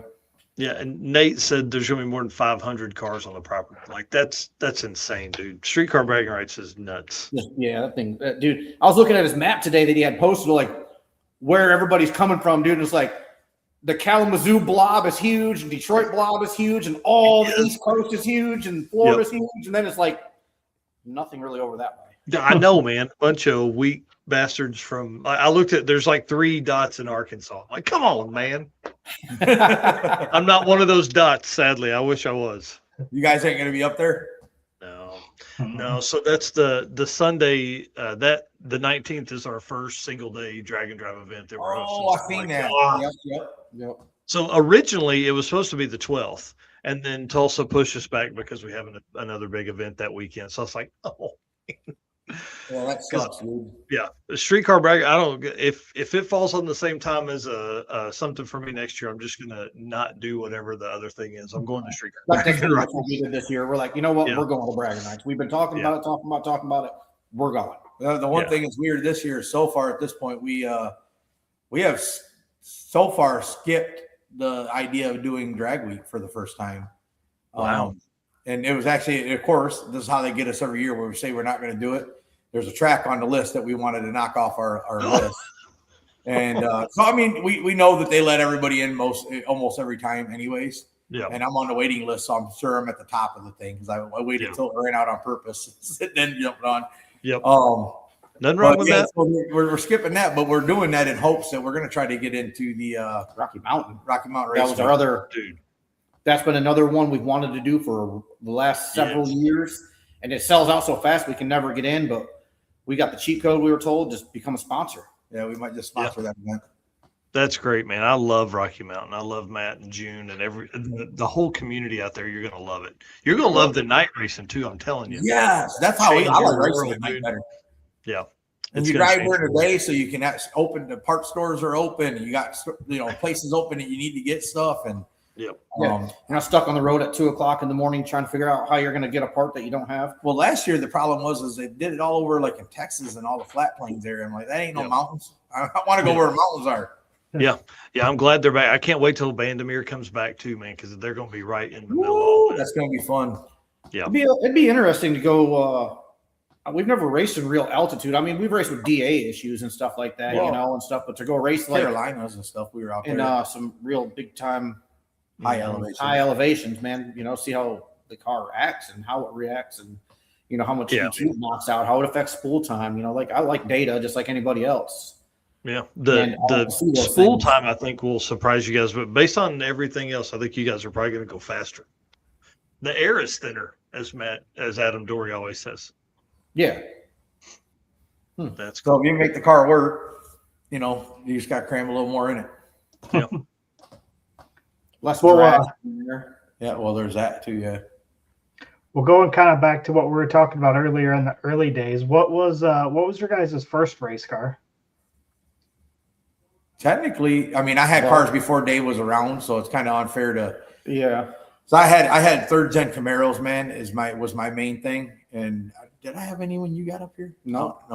So I had a third gen Camaro I went to a track with. It was a small block Chevy. I did a lot of small block Chevy stuff, 383, 400, whatever. No turbo stuff back then. Carbureted, big cams, high compression. But I always built something and sell it, or build something and sell the engine. And then I actually built my favorite thing ever is actually K5 Blazers. So I built a bunch of those. I had a 700 horse small block K5 Blazer for the dunes with big tires.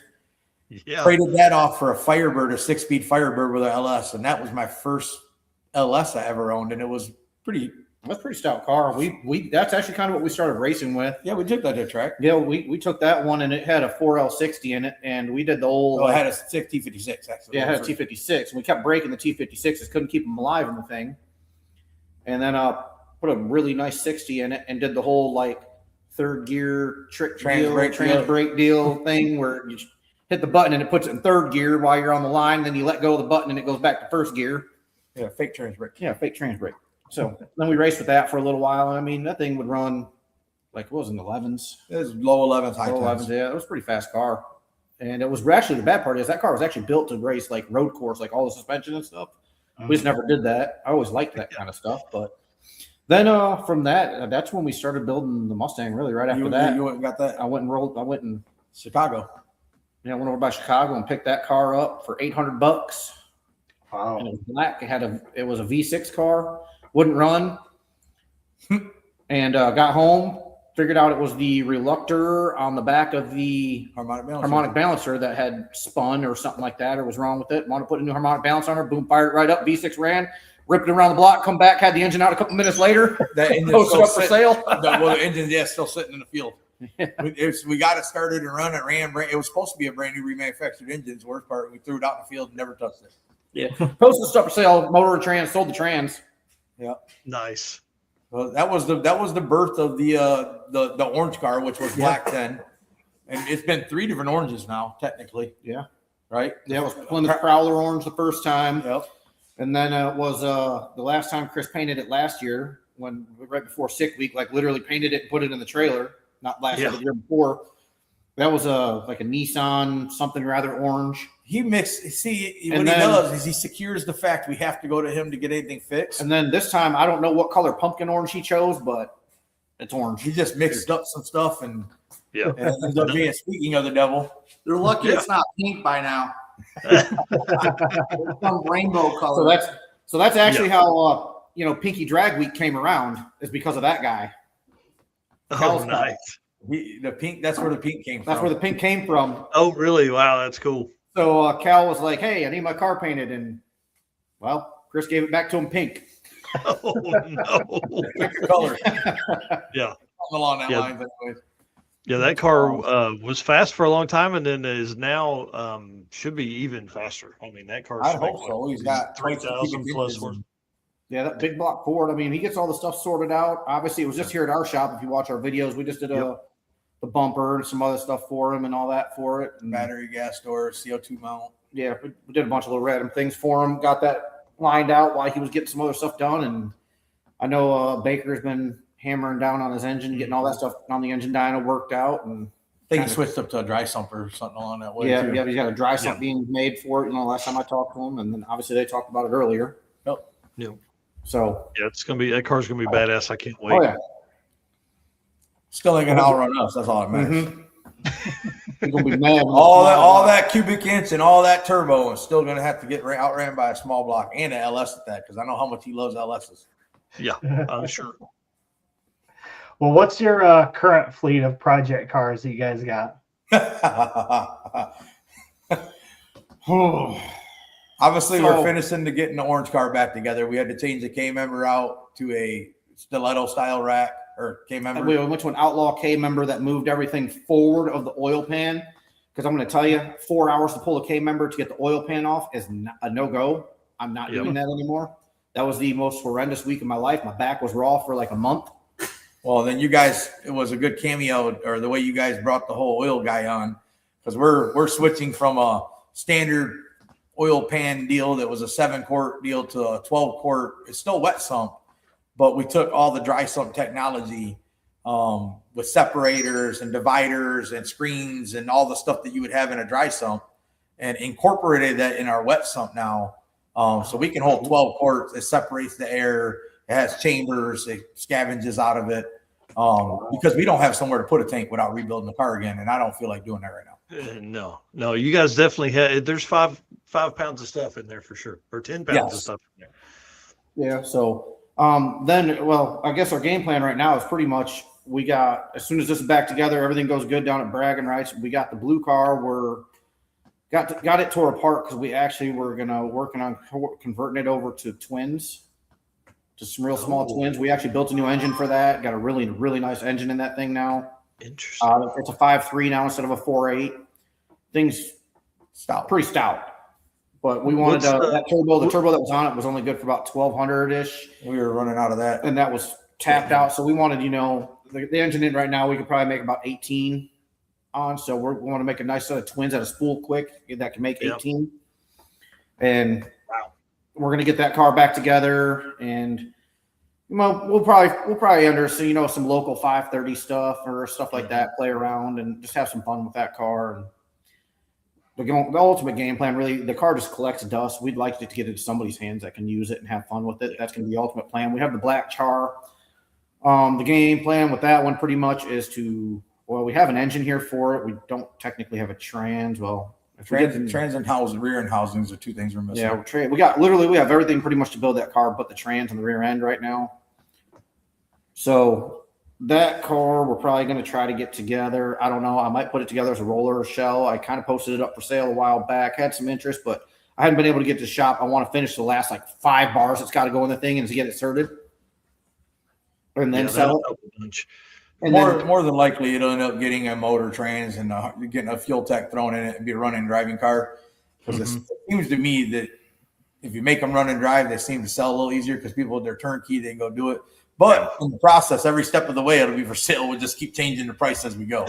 Right? They're like, wait, this was way cheaper last time. Well, yeah, it didn't have a motor and trans and run. Oh yeah, we got a 22 to 2,500 horse engine that's super light lined up for it. So it's supposed to be that whole build was originally built to be a straight up no prep car. Like we wanted to go back a track, no prep stuff, and go fast. If we can be fast in our car that's built for a radial on a no prep, what can we do with a car that's built for no prep? Oh man, that was kind of I can figure it out. That's you guys. Yeah, so that was the theory, and then ultimately, maybe 100 years down the road from now, if I ever find some time, I did pick up a 67 Nova that I have stuffed away in the corner of my barn. It was really a really great deal because I got the whole car, the floor pans and everything had already been cut out of it, so it saved me a bunch of work. Yeah. And I picked that car up over in Detroit a couple years ago, and it's just kind of been sitting in the side of the barn. But I want to build a Pro Mod chassis 25-1 big block twin turbo car because after being with Steve and watching a big block go 16 pounds of boost, and run pretty much 6s on less than 20 pounds of boost, I'm like, okay, that's the easy button. Yeah. Y'all suck. Yeah. Yeah. How many pounds of boost are you running in the orange converted to run your time? So last year, with our other Dart engine that we had, we never ran over 37 pounds.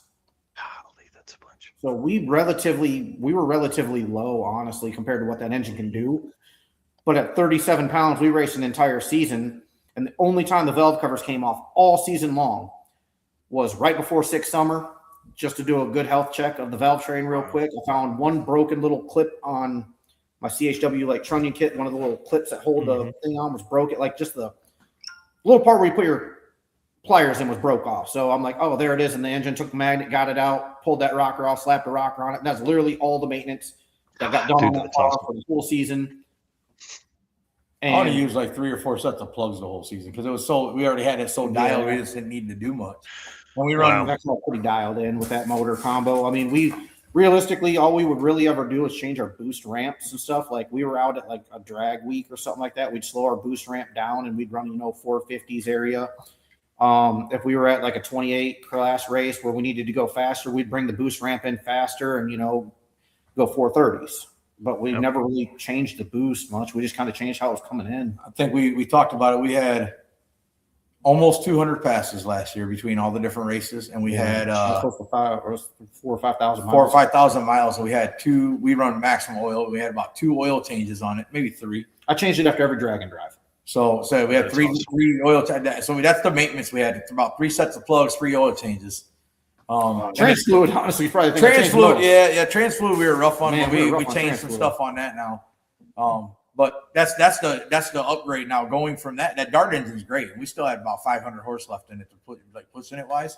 And now with the SML though is like the dream engine for us because sky's the limit at the end of the day. The reason we get it sorted out. Yeah, the reason we got bigger. We got a set of twins that guys run on a 600 cubic inch big block. Like they're They're twin 88s. Yeah, they're twin. It's a big set of twins for a 400 cubic inch engine. Yeah, so we plan on finding. Our goal is to find a limit. Like what can that little motor really make? Like I want to know.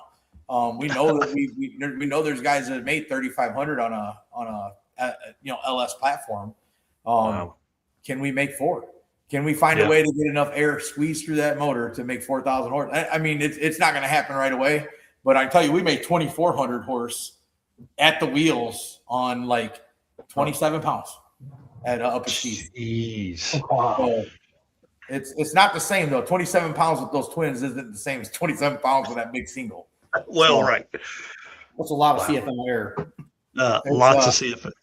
Yeah. I love it when people do that about the boost. Like, oh, what PSI boost are you running? And you're like, well, actually, it's only 27 pounds, but it's twin 88 millimeter turbos. It is funny, man. Like, it I'm kind of on subject, off subject here is like, oh man, how much boost that thing running? Oh, 30 pounds. Oh, just 30 pounds. Like, dude, 30 pounds from that set of turbos ain't 30 pounds from a 76. It's a whole different world. Your GT 76 out of Summit's catalog, which is, I mean, he made 1,200 horse on a pair of 60 whatever they were, 72s. Wow.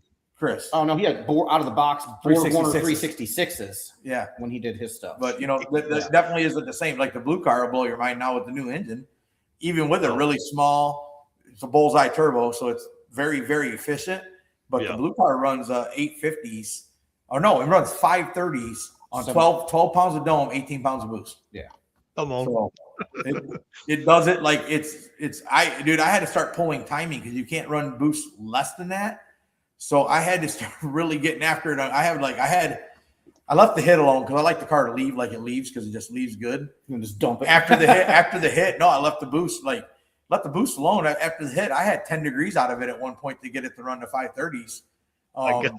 Which is just nuts. It doesn't even make sense. But they put this engine together and it's just uber efficient, and the turbo's efficient in that area. Like no back pressure.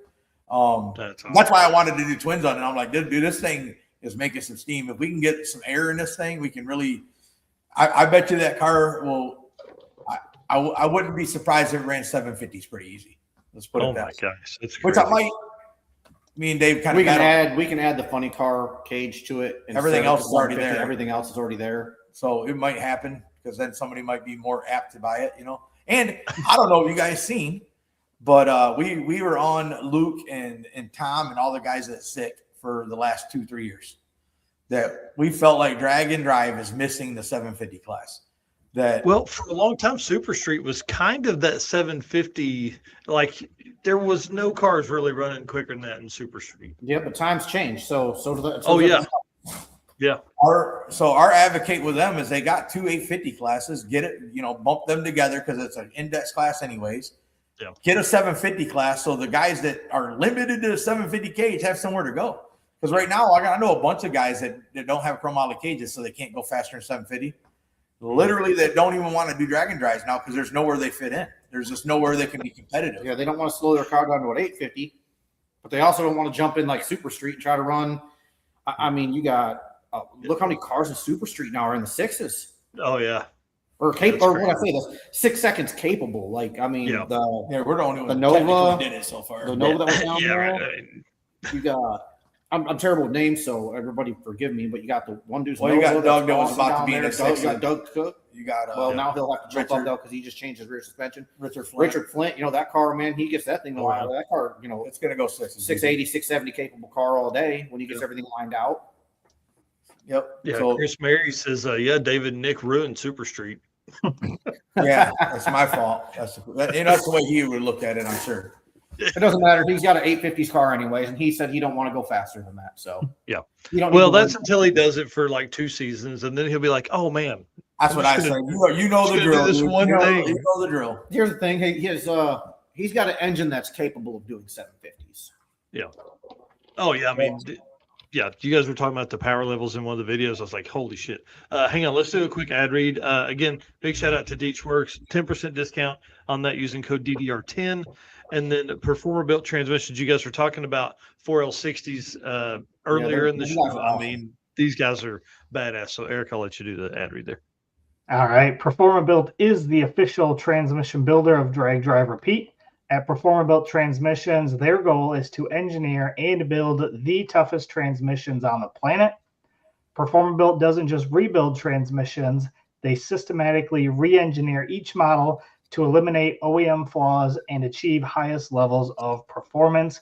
That is why they say their transmissions are not just built, they are performa-built. So first question as we kind of jump into this segment here is, what was your guys' first drag and drive event? Was it Midwest Drags? Drag Week. No. Sick Week.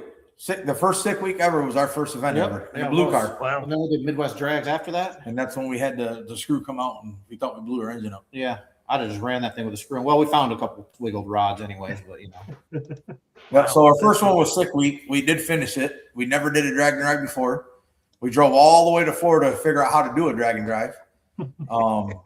We literally knew nothing about them at that point. I mean, we knew we wanted to do drag week the year before and we didn't get done in time because it was at 131. Mm-hmm. I think it bit us, the bug definitely. Now our problem is that we did every Sick Week. And how do you not do a Sick Week if you've done every Sick Week? Like, do you want to break that trend? Because we can be that guy they're talking about 20 years from now that did every single one. Like, I don't know if that's a stupid thing to care about. It probably is. Oh, dude, I love it. You kidding me? It's awesome. No, we do stupid things. We got a guitar. We got a helmet. Now we can move on, technically. I'll be honest, like, Sick Week for me feels like a glorified test session because we go down there and suck every year. We do. Now, listen, you guys have thrash before Sick Week all the time. At least the last 2 years, you've had a big thrash before. That's been every year. I don't think we've ever had a car like this last year, had we not wrecked the car, was the first year we were 100%. We had some upgrades we were going to do, but the car wasn't going to really make a bunch of changes, and we were good to go. Like, it would have been, and that's okay. Things happen for a reason, and hopefully at the end of this season, the car's worked out. We know everything about it. Hopefully we're going to do it. Here's the other thing. I will say this to kind of caveat into this, just so everybody knows. The first person that breaks our record in Super Street, we will put our dart block back in and come back. Well, so that is a challenge to anybody. We would love to see somebody break the average for us so that we have a reason to put the other engine in and come back. But until then, we're going to go try to race hell in modified. Yeah, it's sitting literally right next to my toolbox over here, just tucked off to the side, ready to roll. That's awesome.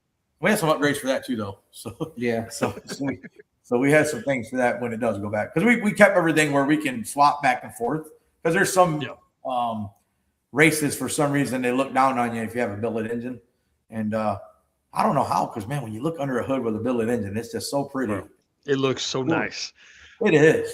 It looks so nice. That's pretty interesting.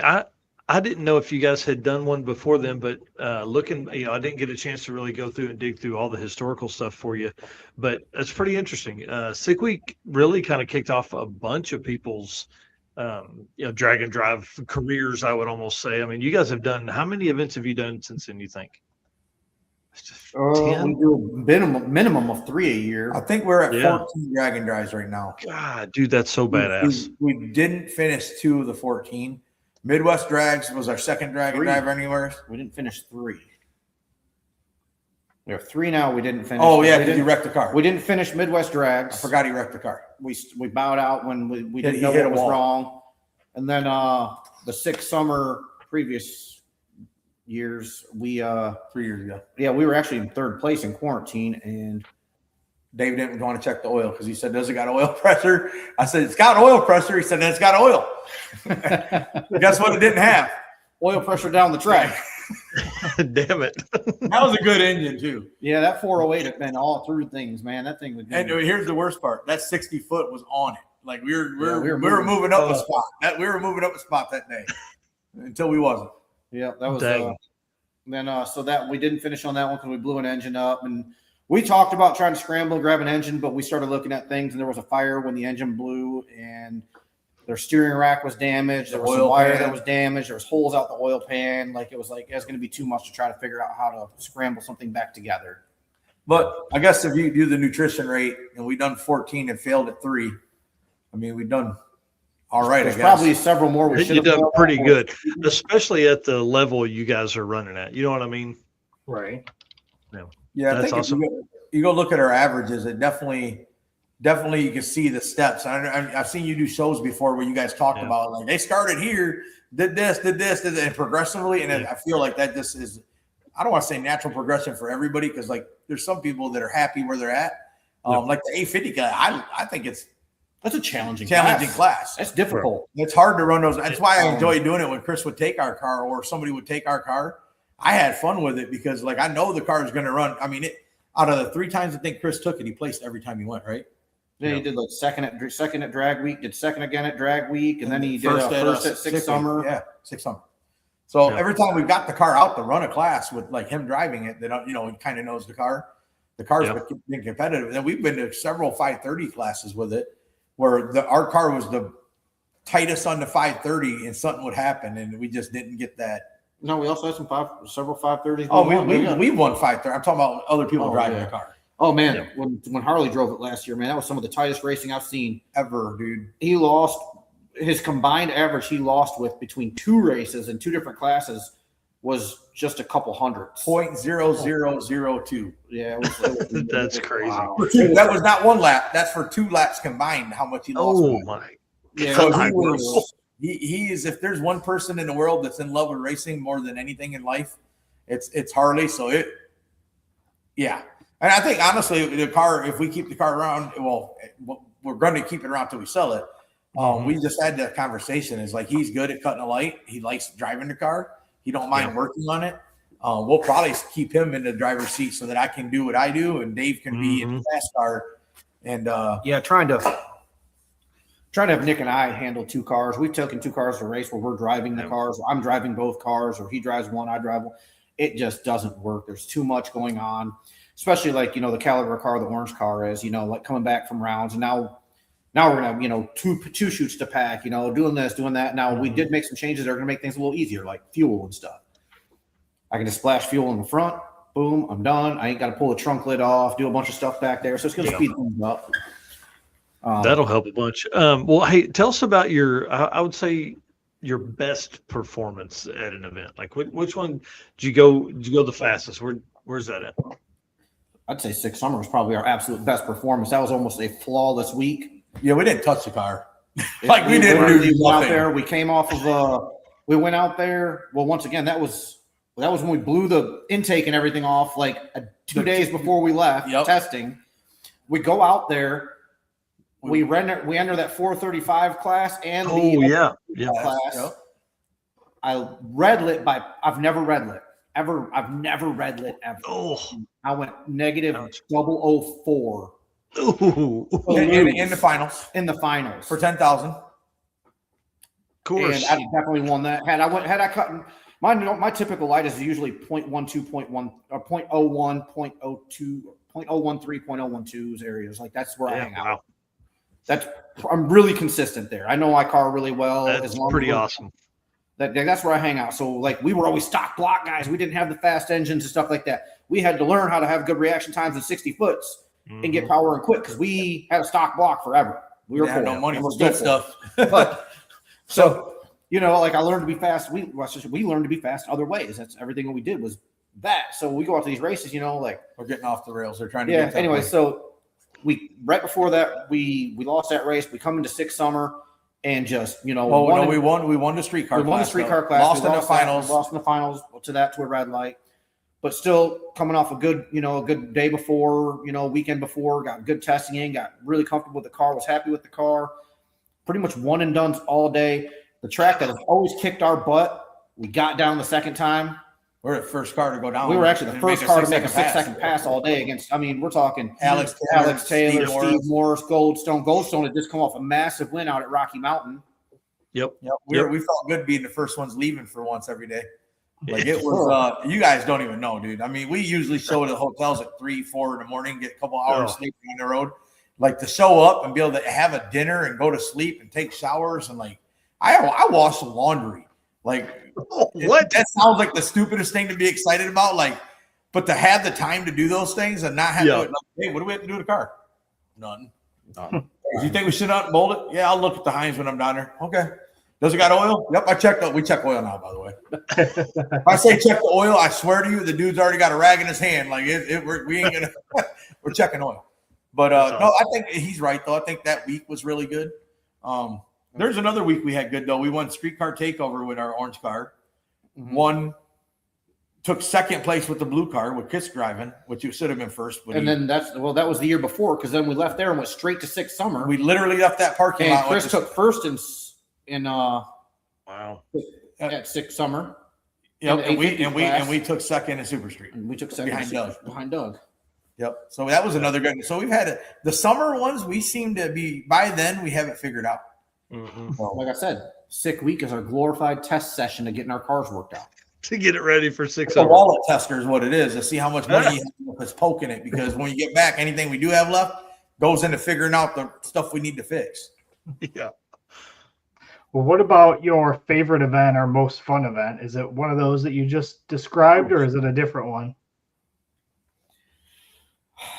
That was a really tough one. I really do enjoy 6 Summer. I enjoy the area. I enjoy the tracks all but one. I enjoy the people, man. You'll never see a crowd. What track is that, man? Great Lakes. Great Lakes, dude. I've never seen so many people, dude. Like coming down that return road. The crowd out there, woo! Like people reaching out trying to get. Dude, it's just, dude. There's so much energy out there. Like when you're driving along your routes, dude, people just standing out there. Hundreds of people on the sides of the road watching. I've never experienced anything like that, and it's a surreal experience to go do that event. And anybody that hasn't done that event, honestly, you should really try to get an event or even just do Ward and follow along at very hours. Because even in Ward, it's an awesome experience. I'm thinking to me, I still have to say, honestly, for me as a tuner, and this is going to sound weird, I still think roadkill because it's such a hard surface, and I like the challenge. Yeah. And to be 2 years in a row to be the fastest, quickest small tire and fastest overall down a street. And the year before was actually on their track, racetrack there at man, that was tough. That's even tougher because they only let them sweep it.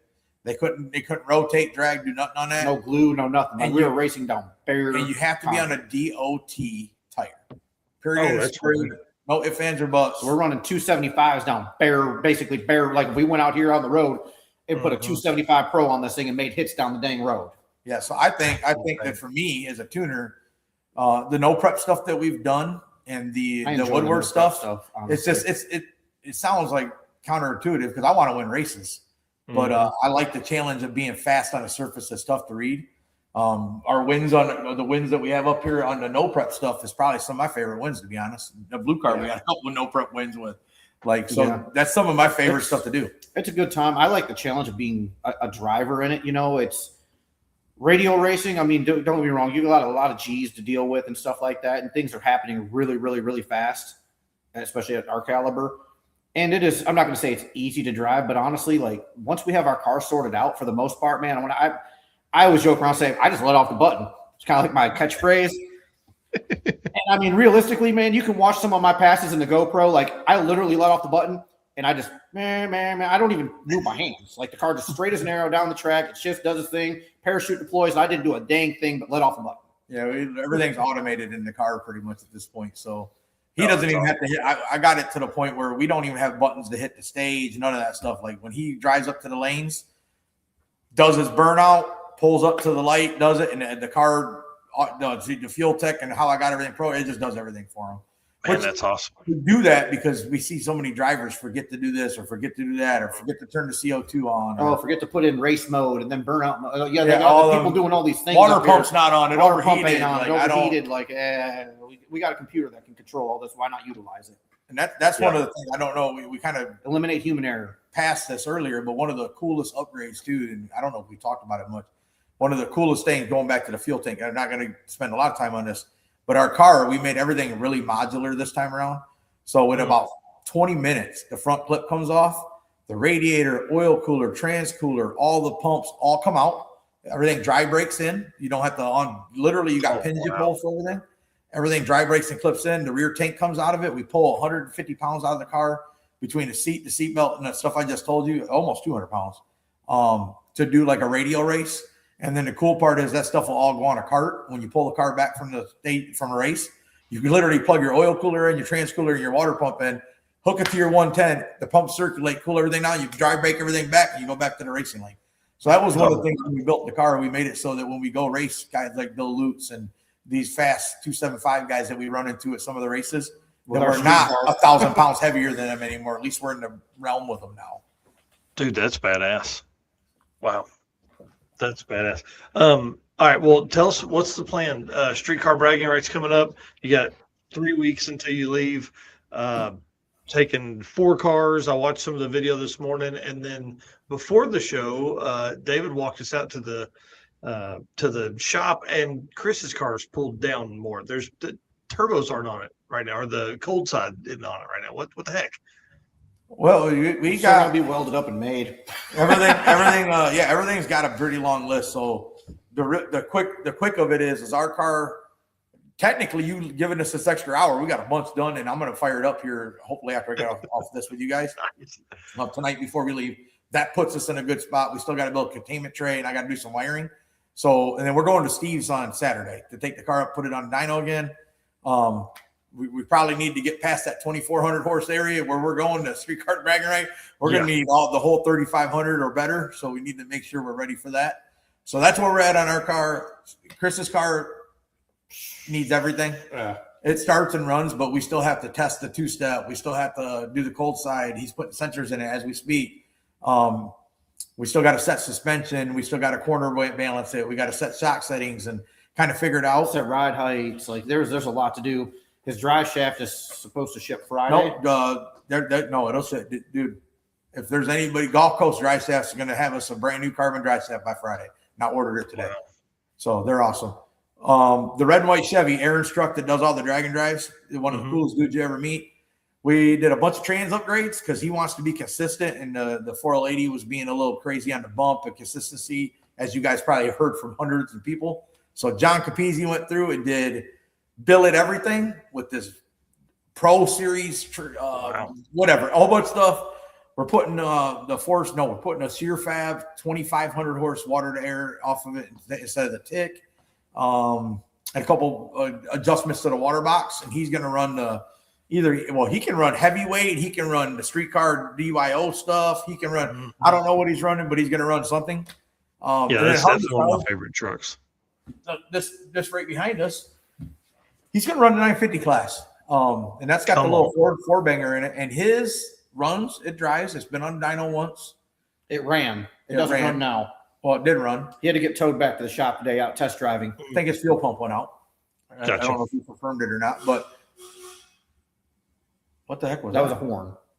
He was honking the horn. Oh, got it. Sounded like an Iuga. Anyway, so it was weird. Right? Anyway, so his car was running and ready to go. It's going back to Tyler Hastings. You go on a dyno there because it's all-wheel drive. We can't put it on a dyno here.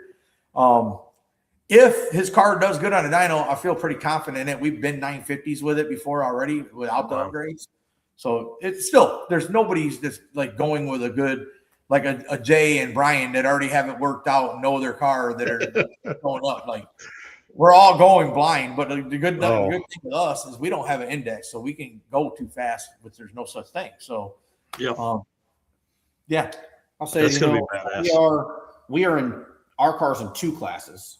Yeah, we are. To say step it up even worse. We are running 2 classes, the Extreme 28s or whatever. Yep.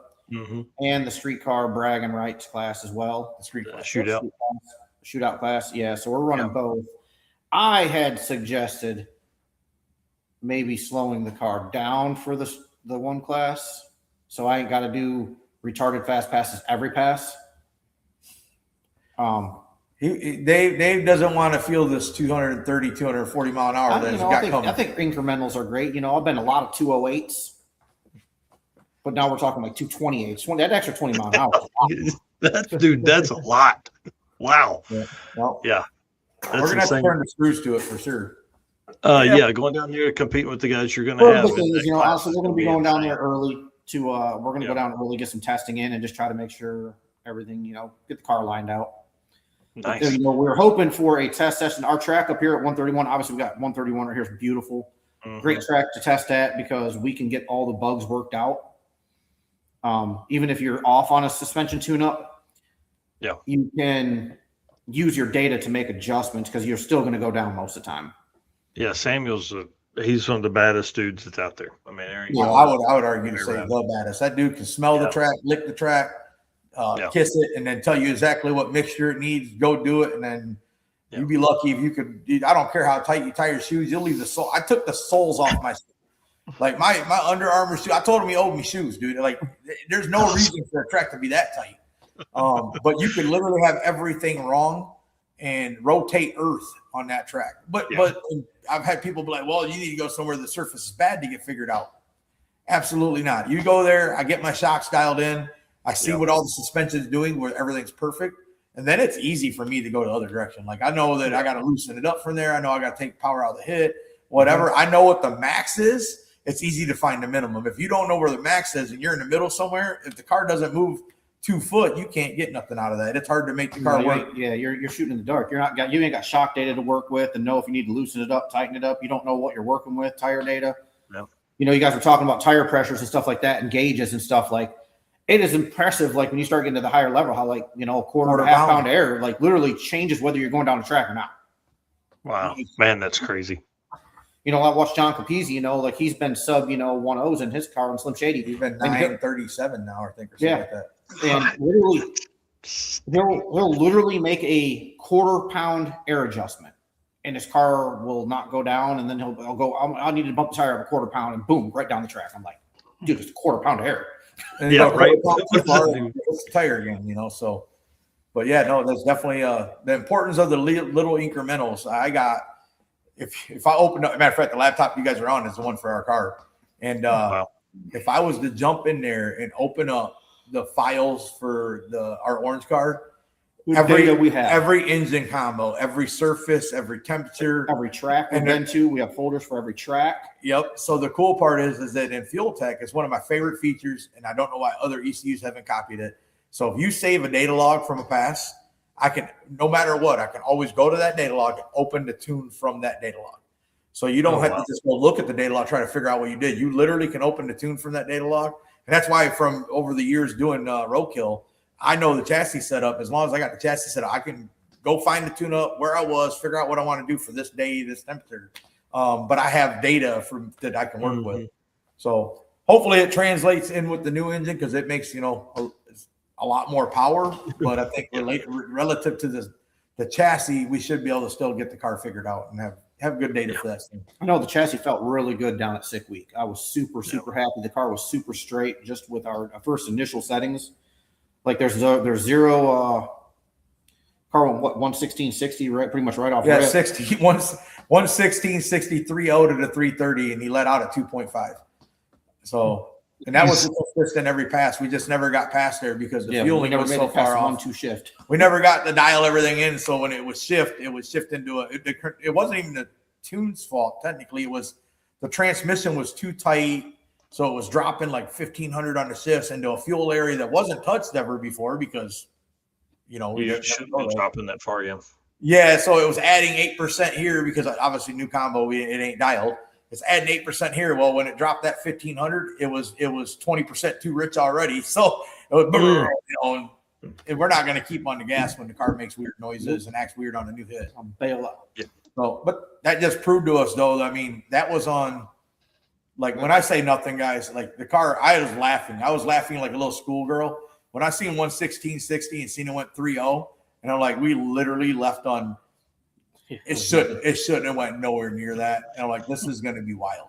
This is going to be, I think I had 20 pounds on a dome. It made 18 pounds of boost or something like that because I never got a chance to even get there. I had a 1.5 second ramp. I had timing out of it. I had low on the hit. Like, this is going to be fun. That's all I'm going to say. Yeah. One of our goals has always been at some point to be like in the 102, 103, if not faster, 60 foots. Like, so I think our goal this year is to see how far we can drive the 60 foot down. And I'd like to see it 260, 330. And everything else I don't even care about. The rest of the stuff, if you do that stuff, everything's easy. So, wow. Dude, that's insane. That is insane. Out of a, he's just really high wheelbase. Yeah. Factory suspension, factory wheelbase, factory firewall, floor pans, factory dash, factory. It's got a lot of factory stuff still. God, glass, that's crazy. All the glasses. Our car doesn't have glass. a Yeah, we glass got optic armor, and it's all factory glass. Shit, that's crazy. All right, hang on. Let's wrap this up. Performability, Ryan. I mean, dude, they put a 4L60 in the sevens. I don't have to say anything else about how badass Performability Transmissions is. Let me jump over here. We got one more segment that I want to talk about. And we'll talk about the shop and stuff. So AFCO Racing Products, racers know when you want performance that wins, you want AFCO. From shocks and suspension to cooling and brakes, AFCO Racing has been helping teams go faster for over 30 years. Built by racers for racers. Check out the AFCO Advantage and follow them today on all social media for the latest in performance parts. AFCO Racing, built to win. All right. Well, I got a cameo that AFCO is our guys, man. That's Rex and them guys over there at AFCO have been game changers, dude. They are just an amazing group of guys to deal with. I was so happy to see you guys having them as a sponsor because they are about that drag and drive life, man. They are on board. Dude. They love it. I'm going back to the 6th summer where we did really good. We actually had a bad set of shocks on the car. I had to adjust everything to make it work and get by. As soon as we got back, we talked to Rex, and they were able to put together, the baddest set of 4-way shocks ever made, I swear to you. In the cars, it was nice. What's crazy is, like all our racing previous to that, we just been on a set of out-of-the-box AFCO Big Gun X's. Wow. Out of the box. We've been 107. We were consistent 107, 60 foots with our car. At 3,000 pounds. At 3,000 pounds with that set of AFCO Big Gun X's. Yep. So shout out to them guys since how you guys sponsored stuff. They got a little extra there. It's funny, Performability, so several years ago, I built the transmission in my Trailblazer, and I'm not a transmission builder by any means. But I was watching a bunch of Ryan Snyder's videos on YouTube. He's awesome. Transmission together. Still on the Trailblazer. I had a supercharger and everything on this thing, and it's still just clicking away, no problems. Yep, I remember you watching those videos. It's kind of awesome. How cool. All right, so what was the segment? I'm sorry, we got distracted here again. Eric, do you need to go ahead and bounce? Yeah, real quick, I gotta go because I gotta help kid with a homework for a test tomorrow. So definitely appreciate you guys jumping on, and wish I could stay on, but I gotta run. Oh, we get it, dude. Yeah, have a good night. Homework done. That's important, baby. I'm on my kids right now, looking at my daughter's grades today. She's about to be grounded. Yep, that's why I'm helping right now. Yep. All right, buddy. Have a good night. Yep. Have a good night, man. All right, so I want to talk in this segment. I want to talk about the shop stuff because for folks that don't know, you guys have not only, do you build cool shit for yourselves, which is what we talked about for the last hour, but you guys also run two. I say two shops. It's really one shop with two sides. So tell us about Autodynamics and how long it's been, and how that got started, and what a typical day looks like for you guys there. So we actually do have two locations, and one's different, very different from the other. I started with Autodynamics in 1998. It was just a stereo shop.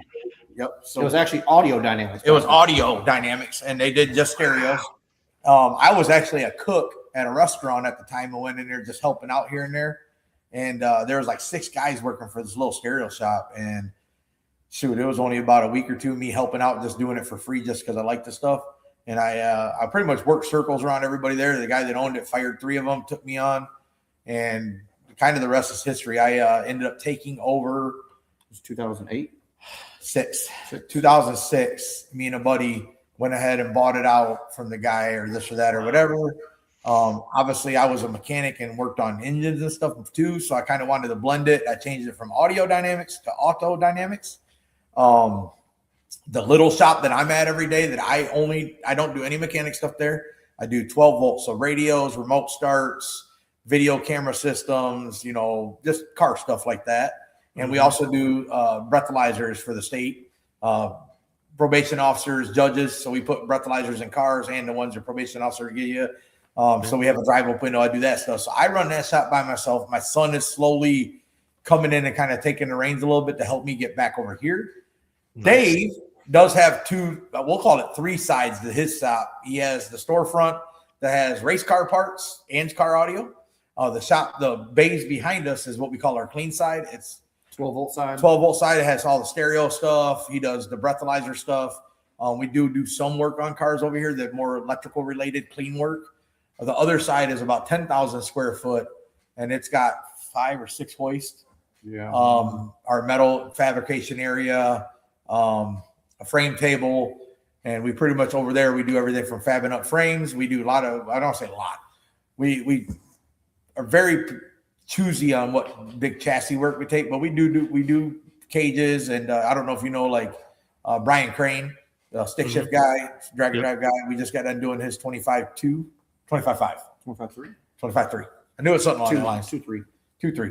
So, and then we just got done with Sonny Backman. I don't know if you've seen the C10 or C10. Yeah, C10 that we're working on. We just got done doing a 25.4. On that for a drag and drive guy. So we pick and choose which ones do we do, but we can do that stuff here. And hot side, cold side, all that stuff. Obviously, turbo kits. Build. I got a mound of engines back here I need to get built, and I got 2 more down at the machine shop right now. I got 3 or 4 here I need to get assembled. I got 2 more at the machine shop. We have an engine build area too. I guess actually we have a trans build area and an engine build area. We just don't do trans. And so it's all engine build now.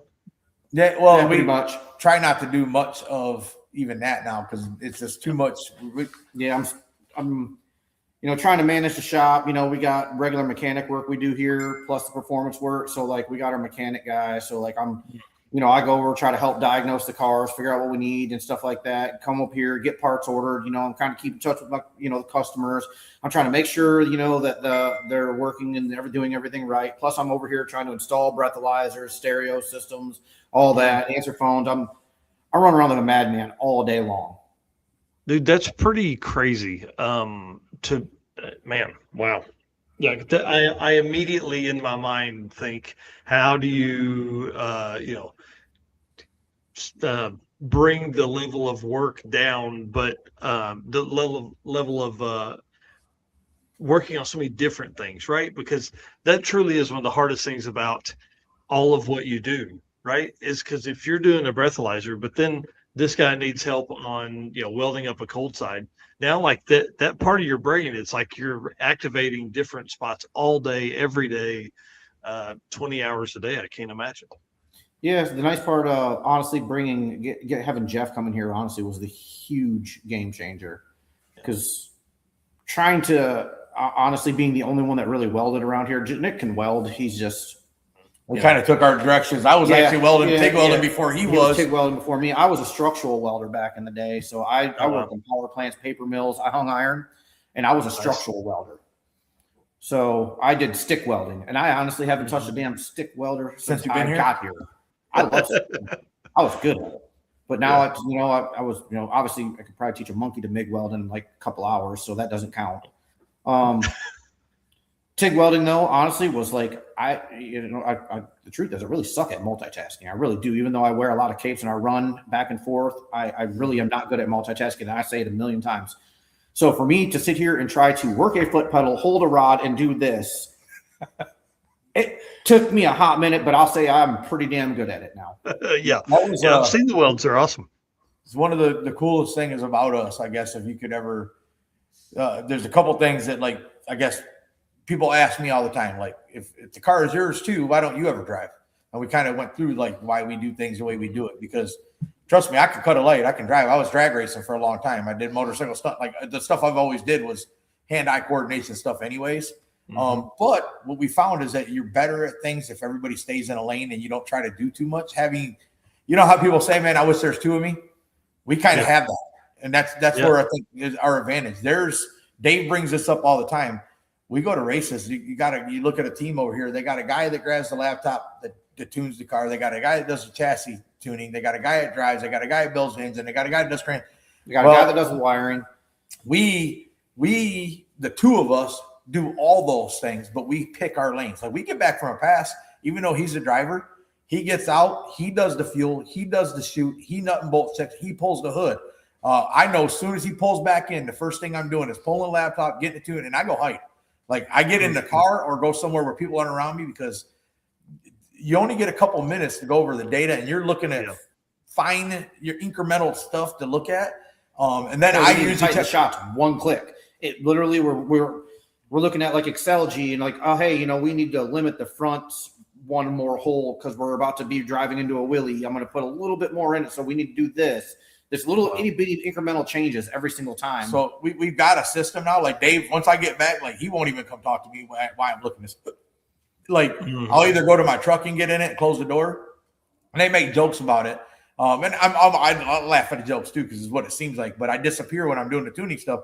But I'm doing it for a reason, because literally I get asked. He'll watch, dude. People will come up to us, and this is nothing to do with YouTube or nothing, but they know that you know how to tune a car, and you're at a racetrack, dude. I'm gonna tell you right now. You'll get flocks. Like, hey man, can you come look at this? Hey man, can you and I'm like trying to do stuff, and I love helping people, dude. It's one of my favorite. I've been one of those guys before with a camera. Hey man, I don't mind. No, we don't mind. We try to, like, you know, like he's got his nose buried on a laptop, you know, and we're trying to get ready to go into like, you know, round 3 of eliminations or semifinals or something. Somebody comes over, hey man, can you look at my tune real quick? Blah blah blah. And it's like, you don't want to be the a-hole. Sorry, but hey man, come see me in a little bit. Trying to win a race here. We got to get this taken care of, you know. But how many, like going back to what I was saying, though, what puts us in a different category is that we build our whole chassis from scratch. We wired our own chassis, you know, whole chassis, every body panel, every weld, up until the SML from Steve. We built our own engine. Like there wasn't nothing. The only thing that we have somebody do, Dave does rear ends in them, was the transmissions, and John is one of our best friends in the whole world, dude. And he builds our transmissions, but we have a complete rebuild kit that goes with us everywhere. Because we figured out if you have everything to do, like fix stuff, you don't need it. And dude, like our transmission is always solid. Yeah, we always carry, so when John builds our transmission, he always stacks up every drum and all the stuff to see everything that we need, not just steels and all that. Gaskets, new filter. The whole kit is sitting with us all the time, ready to go, spec for our transmission already, for the way he wants the drums set up. Yep. Wow. And then we don't I can build them. I can build them. So if I got to pull it out, pull it apart, put new stuff in it, short of like we break a hard part that we can't replace. Yeah. We got extra intermediate. We got extra intermediate shaft, stuff like that. But like if I break a gear set or something like that, you know, I don't have a gear set with us. Yeah. Yep. So those are expensive. That's like if there's one thing that I can say that puts us in a different category than everybody else, and that you bringing up like all the multi stuff that we do here. We all kind of have our own lane, but we can all do everything. Yeah. Like if I had to go weld, if he broke both his hands and I had to go weld our charge pipes up, trust me, I can go do it. If he had to grab the laptop and do the tune-ups because I'm blind or something. I mean, he's getting there, dude. Yeah. 45. So you're over there talking to other people about their tunes. He's like, I got to put this tune in. No, Dave does some tuning. I mean, he'll jump in a car and do some stuff here, or tell me, hey, this is what we're doing. And I do factory ECUs because there ain't nothing harder than trying to tune a factory ECU. I promise you, buddy. Especially big horsepower stuff. You're trying to make everything work. So if you can do that, you're basically tricking the ECU into doing what you're asking it. Yeah. Oh man, especially you get some of these factory ECUs, and you got, you know, he's done it back in the day, like Chris's car when Chris set, you know, well, he held the G8 record for a long time at 4,200 pounds. He went 892. 4,200 pounds on a bone stock LS2 with a cam and springs in it. Yep. Wow. And stock trans, stock rear end, stock. Yeah, he still had a 680. He still had IRS. He had everything. We were using factory ECU and a dang AEM True Boost in that car. Yeah. Hey, where is our True Boost? He owes us for that. So, like, when, you know, Nick tuned all that in that car. I mean, that thing was just ripping, you know. It was an animal. For what it is, you know, that's crazy, you know, but he had to go in there and do a lot of tricky stuff to make 210s play with that ECU the proper way and all sorts of other stuff to make it happen. Right. So like in the shop world, like I think one of the hardest things, because I for a while I ran the social for a shop in just a small town here locally, right? And I think that's one of the hardest things guys have is like, how do you delegate? How do you figure out which projects you're going to take on, right? Because like, dude, with the names you guys have, the races you go to, the cars performance and stuff, like there's people that bring you, I cannot imagine the randomness of what you guys deal with on a weekly basis. You know, if you're doing regular maintenance on somebody's tow rig, but you may also be putting a new cold side on their race car. Like, how do you figure that out? Help shop owners out there in the world figure this out. I don't think we've figured it out yet, honestly. I was going to say Dave's probably the last. I have a good bearing on it. It's going to sound bad, but it's like you said, it's a shop owner thing. I'll do any job as long as the dollars make sense. Time frame versus what you're going to make in money. I don't like cars. To be honest with you, me and Dave are different in this way. If I bring a car in, I want to go balls to the wall until it's done and have it out the door literally the same day if I could. Like I do not like dragging feet. I will order something that costs $100 more to have it here the next day. I'm not worried about somebody else's wallet in that way because my idea is if we're going to make it the best we can for you, the faster we get the job done correctly and back to you. I can't look at the dollar side of it because that's not my problem. I have to have the next job in because the longer something sits, the more it takes. So I don't care if you bring a tow rig in and need your turbo swapped out or you need a brake job done on it. If we can do it in this amount of time and make this much money so that both of us are happy, then it works for me. And like you said, we do a wide range, and that also helps with the monotony of being at shop all day. You know, if you did the same things every day, I think I'm already half crazy anyways. I would probably go more crazy. Yeah, I think that is one of the hardest things. Like my brother doesn't do any like normal car stuff. He doesn't do any maintenance or anything like that.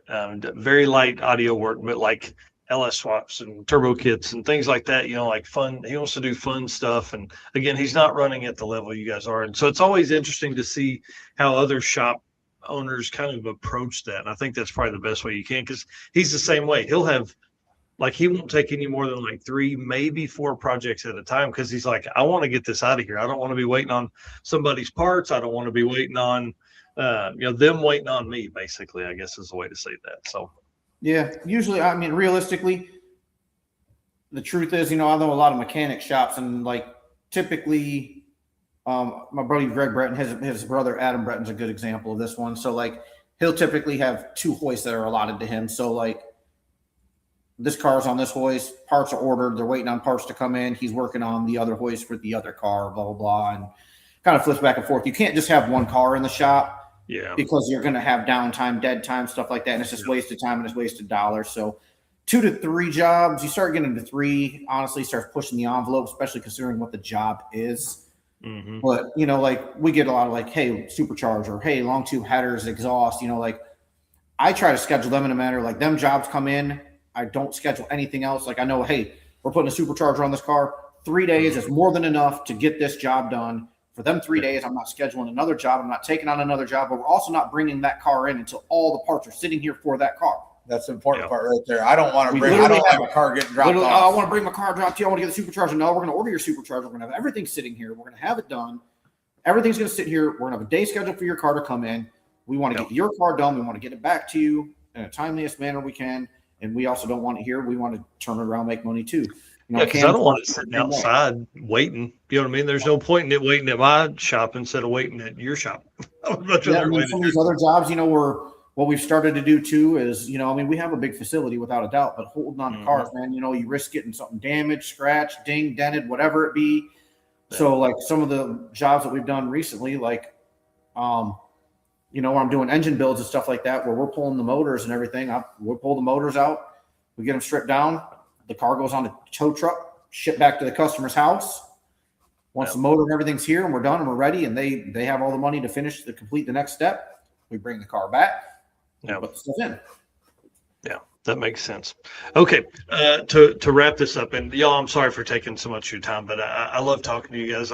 We talk a bunch at the events and stuff, but I think this is fun for everybody. You get to talk at the events. That's the bad part. Dude, I know. It's like, this is probably longer than we've talked ever, and we've been in a bunch of together. Let's talk about this YouTube thing, man. Growing more than 10,000 subs in a year is insane for automotive people that aren't doing dumb stuff, right? You guys you're not blowing shit up like whistling diesel type stuff. You're building cars, you're racing cars, you're doing all this stuff. You guys have done a hell of a job at consistency, I would say. Well, we slacked off for a minute there. It's hard. And the biggest thing I'll say, being, I've always wanted to do the YouTube thing. I've always liked it, stuff like that. We've talked about it for a long time. Honestly, the hardest part is I'm the one doing the work 99% of the time, and it's hard, or he's the one doing the work. And it's good if he's here and he sees I'm doing something, he'll walk in, he'll grab the phone, he'll be like, hey, man, you're not recording. He'll start recording for me. And I'm like, I've been trying to get better about grabbing the camera and do stuff. It's like, I go from here to here to here to here to here to here to here, and I'm all over the place. Like during the day, it's hard for me to record anything during days because I'm in so many places. Jeff's been getting a little better about grabbing the phone, and when he's working on stuff, kind of explaining what he's doing, and we're trying to be better about it. It's hard to remember, especially when you're trying to work, focus, and make money. The fact that I have got where I can edit too, because Harley, he'll run off with precision turbos for a week, like he was down in Texas, and we didn't have anybody for that. Thank goodness for Steve Morris and Nate over there. They would let me send footage to them, and they would edit it out for me and get something around. But I feel bad asking people for help. I hate asking for help, man. It's one of those things, and we're blessed that we have people that are willing to help us. But it feels good to be able to do the videos myself. But man, I can't do a thumbnail save my life. So dude, I gotta study up on that. I will say big shout out to Brian, our video editor guy. It's been a game changer with him. Because we have so much content that we get from these shows. We've been on 2 hours and 35 minutes. There's no way I could go in and do what he does. We'll end up with 8 or 10 videos from this video itself, right? But you talk about thumbnails, bro. What up, Chris? Wow, you guys have fun. Oh man, I didn't like the ones I did. And I thought I did a horrible job. Dude, these are awesome, man. What are you talking about? These are great.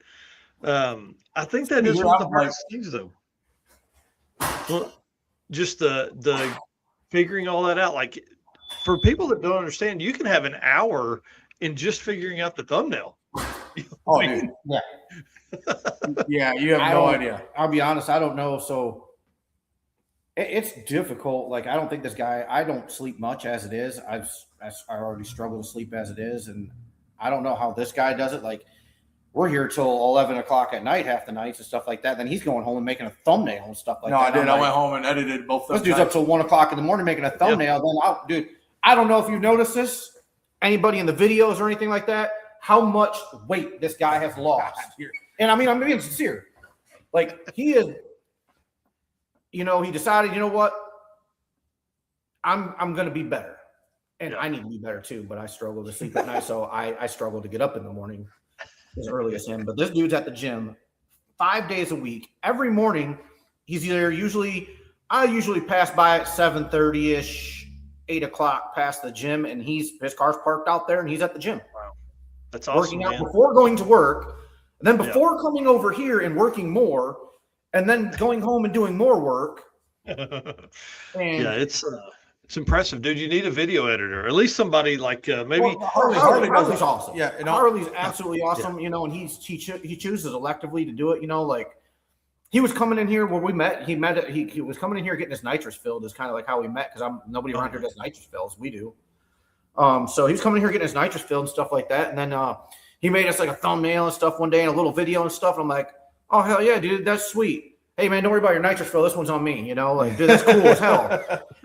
And then and then he come to the track and he did some filming for us at the 6 shootout up there at the NMRA NHRA race or whatever it was, and NMRA and MCA. Sorry. Yeah. He did this. We were at the 6 shootout and we absolutely sucked that race, but he was up there hanging out and filmed that and then edited that video, and then he just started hanging out around the shop. He's like, man, you guys are freaking awesome. I'm like, I don't know why you like us, but you're gonna get yourself in trouble. You're gonna get yourself in trouble to hang out with, I promise. We're gonna cost you money and sleep. That's the things we can do. Yeah, but that's really cool, man. Then he just, now like I said, he doesn't want to be the media guy. He's the homie that hangs out and does some videos for us. That's how he views it. He just loves generally being around us and hanging out. And he's like, man, I've never really clicked with anybody. I've never found anybody like me. I've always kept to myself, dude. He goes, well, you guys are stupid. You guys are dumber than me. And I like it. He's like, you guys are dumb like me. I love you. Yeah. That's pretty awesome. Well, again, you guys have done a killer job, man. What can folks look for this season on the show, on the channel? Dude, we're gonna continue to build. We do a lot of racing content. I enjoy the racing content. I don't know if it does as good on for people, but I like to show like what it takes to go try to win a race and all the ins and outs of what we're doing. I think that for me, I like watching that stuff myself. So doing it is kind of cool. We take it a step farther, and usually I know a lot of guys hold stuff to their chest. I talk about suspension and the stuff that I've learned over the years because that's what we struggled with for a long time. Man. And now I have ways of doing stuff. My way of doing stuff and might be different than everybody else's, but our way seems to work. And I have people calling me on a daily basis now. It's kind of funny, like you were talking about. Like I have guys chassis shops and people that do suspension. Like, hey man, what would you do? And I'm like, really? This is what I'm doing. But the truth is that we race on many different surfaces and many different type of cars, and you build a book of what you know works and don't work, and I don't mind sharing it. I do charge if you wanted me to come take your car and measure it and get it track ready and go to the track and make it work. Yeah, there's a dollar sign that goes with that because it's a lot of work. But if you have a quick question, I don't mind helping guys. But I would if everybody could jump on the Diehl Brothers Racing channel. A like and a subscribe is awesome. If people could share, it's hard. You know this. I know you've been working on yours. To build a YouTube channel is not like trying to have a Facebook. Like Facebook, you can grow followers pretty quick. It is really tough. People are really critical of how you do things. Man. Yeah. And you got to be thick skinned because I got people all the time. You know, half the people they fall in love with you. Like one of the things I will say that's been really, what do you guys call it? What would you call it? I don't want to say eye-opening, but humbling. One of the things that's been humbling is when we show up to an event in Florida or even we were at Autorama and guys, somebody from a different country is flown in and one of their goals was to come meet you. Like cool. It stopped me in my tracks. I had no idea how to handle that. No, I'm not good with stuff like that either. No, dude, I was quite emotional. I'm like, why would you care about seeing that? Like, we didn't realize that we had an impact on anybody in a good, bad, or indifferent way. But I'll tell you one real quick moment to kind of caveats into this whole deal is that Sick Week this year, not only was there random people that came and gave us stuff and come seen us and hugged us and thanked us and liked our videos, but I went to grab pizza and I got somebody tugged on my shoulder and it was freaking Clay Milliken. Yeah, and he cool. hung around and I said, hey, you know, I knew who he was, of course. Oh, yeah. And Clay goes, man, dude, I really enjoy your videos. That last one was really good. And I had dropped my freaking pizza at this point. It was like, dude, stop it. You're joking. Like, there's no way you're watching our videos. And he goes, oh, I can tell you exactly what happened. You did this and this and this. And in the video before that, you did this. I'm like, bro. Dude, that's pretty awesome. Cool. He is one of the coolest, like, hands down, you probably already know this, and everybody in land knows this, dude. Clay Milliken is probably one of the coolest, down-to-earth people I've ever met in my life that is up here. I'm not a fanboy of anybody really ever, but I'm telling you, the way that he treats people and the way he handles himself, man, if anything, he's awesome, dude. He found us every day after that. Yeah, I swear. He found us every day and come and hung out. Dude, it was like, how cool, man. Feel good, but boy, you're making me feel good. So, dude, Clay watches the show, which I hope he does, because he's getting ready to do a drag and drive. He has a truck. Yeah. Oh yeah, definitely. I can't wait, man. I've just been waiting. I really thought when I saw him with Lutz down there, they were like on the line or something, and I really thought, man, I was like, okay, where's the truck at? That's what they brought down or something, But sadly, not this round. But Mark Campbell with Deechworks is a real good friend of his, and went out and did some tuning and stuff like that a couple of weeks ago at Holly Springs, Mississippi. And dude, they got the truck running great. So maybe we're getting close. I don't know. So we're going to find out. I hope so. I think he likes it, dude. I don't think he said, man, drag and drive is one of the coolest freaking things ever. And I said, man, to have a guy that gets to get into one of the baddest cars ever, say, hey, man, drag and drive is cool. That is that tells you what we're going the right direction. To have that is pretty awesome. And I just want you to know, you yourself, Mike, and everybody there, of course, but you individually, because I met you years ago, you have been one of the biggest advocates for drag and drive, period. I appreciate that. Since we've been around the game anyways, for sure. Yeah. And the fact that you gave, and I say this to Luke and, of course, Tom and Derek's one of my favorite people in the whole world. Mm-hmm. But you're one of those people, too, that gave guys that didn't have a name, nobody knew. You took pictures, you talked about them, you went up and did interviews with them, and nobody knew who they were. And it doesn't seem like it means something, but it does, because we wouldn't be where we're at if guys like you wouldn't have put our names. Like the sponsors we got brought to us. We never went after anybody. We've never asked for a sponsorship, and the companies that have came to us are, I feel, hand down, not just because they've tried to hand us things or give us things or help us, but they're the right ones because they're the family orientated. They came to us because it was organic and it fit. Like I said, the guys at AFCO and Bullseye and Detroit Battery, all of it, Maxwell, we're like a family. And it was guys like you, though, they wouldn't know our name. They wouldn't even know who we are. And Derek and Luke and Steve. So I want to say I appreciate everybody out there that takes the little guys, takes the pictures, takes the interviews, and talks about them. Because we're still little guys. I mean, I don't put us on any kind of pedestal. If anything, we're below a lot of everybody's, and that's okay. We're here to just have fun and go fast. Yeah, well, you guys are definitely doing it. Now, I appreciate the kind words, man. Thanks so much. It means a lot. We pour a ton of time and heart and soul into this thing. And dude, I'm telling you, the Drag and Drive community to me is the best car community that's out there. Like hands down. You know, like it's everybody wants everybody to get to the next track and do all the stuff they can. So, you know, if we can help push that in, we're going to. Well, y'all listen, I think we just need to make the show 3 hours. It was 13 more minutes. So to talk about what you were just saying, you know, it's really cool. The Drag and Drive community is I wholeheartedly feel like I could be going anywhere in this country right now. Yep. Blow a tire, have something happen, and you see it all the time on the Drag and Drives. Hey, I'm here. I'm in Wyoming, headed to Florida, and I got a flat tire. Can anybody help? And somebody is there. Like that's one of the cool things we talk about with my wife. I tell my wife we have family in every state, every city in this whole country because somebody in that area drag and drives, and I guarantee you, if a drag and driver needs help, I don't care, it's going to happen. So, well, somebody knows something. Yeah, I was going to say Trevor Brandon is a great story of that. He's coming from Canada, had never been in the middle part of the country there, and has a blowout on the trailer with the GTR. Has a blowout on the trailer.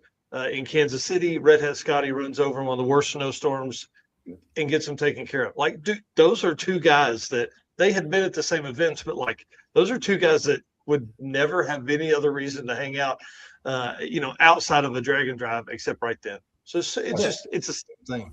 You know, it's amazing. Freaking awesome, man. No, it definitely is a big family, you know, like even honestly, the truth is even like the ward people and all that, man. Like, dude, like, I mean, I really think that's probably one of the biggest growth areas we're not tapped into yet, right? SICK does a hell of a job with it. SICK Ward is amazing. I mean, they have 200 or 300 cars at each event, but like you go to some of the other events and they've got 30, 40, 50 cars maybe. It's like basically the wife was going to have to drive along with them. Well, I might as well sign up for this anyways, So I think we can definitely see some growth there. It's really kind of it's a great trajectory that the whole community is on. Like, if we can keep this community, which I think we can, because you have so many returning racers, I think that's one of the best things that Rocky Mountain has done is really get that 70-75% of people back year over year. And so as those people continue to come back, you end up with, like, if somebody couldn't go find Luke or Derek or whatever, they could come find you guys because they know you've done 5 of these SICK weeks. Yeah, they know who to look for. They know they don't have to. They don't have to go find the promoter each time. They can ask just about anybody else in the parking lot. Yeah, we're also blessed in the drag and drive world, and I think everybody knows it, but people don't say it a lot. I mean, to have Keith Turk as who better to represent the rules and the regulations and to uphold all that than Keith Turk out of everybody in the whole world. How does that work? How do you end up with that man in that position? There's no better person you could ever think of to handle that stuff. Well, and for 20 years, I mean, like he's done it since the beginning. So like he has all of that history of like seeing like, back before street race class was even a class, it was all super street, right? Or sorry, I have that backwards. It was street race and then super street came out because guys were going faster. And so, like, you kind of create this entire, like, he's one of the guys that created all of that. You know what I mean? Yeah. So it's just wild. No, we're just like I said, to have him in the same community with all of us, man, is honestly one of those things. I think that's probably one of my favorite things about Dragon Drives, man. Honestly, just going to see all my people. Yeah, people. Go see all my people. Friends, go hang out with Rick Dodge and Keith Turk, and you're there, and just even Brian and Jay. We don't see them in a lot of local races, not like that, because they're off doing their things. We're doing different things, but when we come across, Sick Summer or Sick Week or one of these Dragon Drives, we get to see them and hang out with them, and I love them guys. Derek, dude. I don't know, man. Love Derek. Yeah, Derek's one of we get to talking and messing around with him, dude. We'll forget to leave the damn track. That's the bad thing with him. I think Derek with the Sick Summer, the very first time we went a 7. Oh my God, that was that was my moment right there. That was your moment. Yep. Like, we're running 7s. We hot lap. We'll leave this mug in a body bag, but we're running a 7. Back to back to back to back to back. Finally, like a 787 or something like that. Like Derek, I've never heard that man yell so dang loud. That was his first event, though. Yeah. So he was the way he announced that, though. We're in the 9th inning. Like, he's announcing this as we're pulling up the line. The last person to go down track, 9th inning. Bottom of the ninth. This is the last inning. 2 strikes. This is it. This is it right here. Like, either this goes or they go home. Like, the way he presented that whole deal. I wish we could go back and find the audio. If somebody has it, but I'm telling you, it was a moment. Like, I want that in a video, because that was one of the best moments ever. Yeah. It was our first 7-second pass, and it was on the Dragon Drive. It was hot and greasy, and it felt. We were struggling to get the car down the track. So, all right. Unfortunately, awesome. We're not getting any more work done on our car tonight. So, you guys are awesome. Sorry to take you away from that. We mentioned this. Man, I had a blast with you tonight, but you guys are so cool, man. This is the most we've talked in probably. And if you took all of the times we've talked at events, this is by far the longest we've.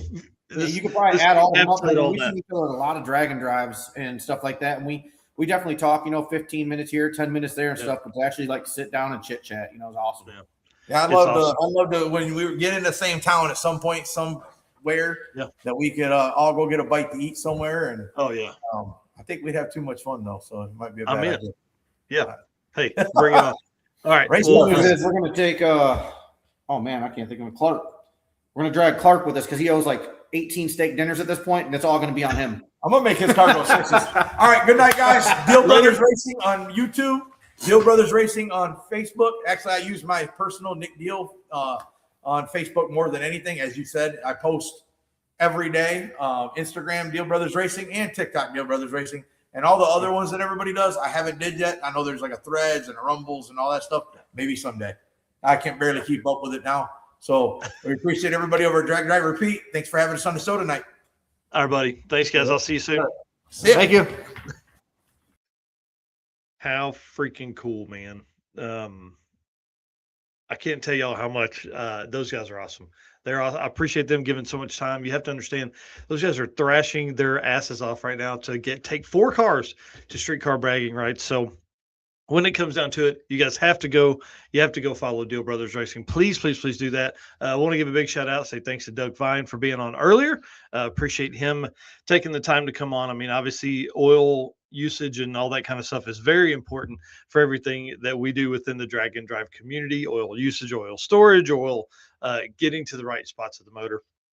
Hey guys, thank you. Thank you very much for being here tonight. Thank you for being our race car friends, man. We really can't do this without you guys. It's pretty awesome to think the group of people that we've built over the time of doing all these live streams like this. I think this puts us almost 300 live streams that we've done. In this setting here, this format style, 250, something like that. So it's pretty awesome to have you guys here. I want to say thanks for all the shares, all the comments, all the cool stuff tonight for sure. And then thank you so much to our sponsors. Again, guys, if you are shopping, please hit these guys up. I know they've got stuff that you need for your car. Summit Racing, they probably carry everything that's listed underneath this here.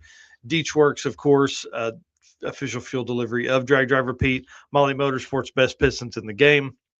Driven Racing Oil. If you need your stuff to keep going round, that's what Driven Racing Oil is going to help you with. Howard's Cams, of course, Luke B over there can get you set up with any kind of valve train stuff you need. He is the guy. He can help you design a setup. He can custom cut a cam. He can find you something that'll work for what you need right now too.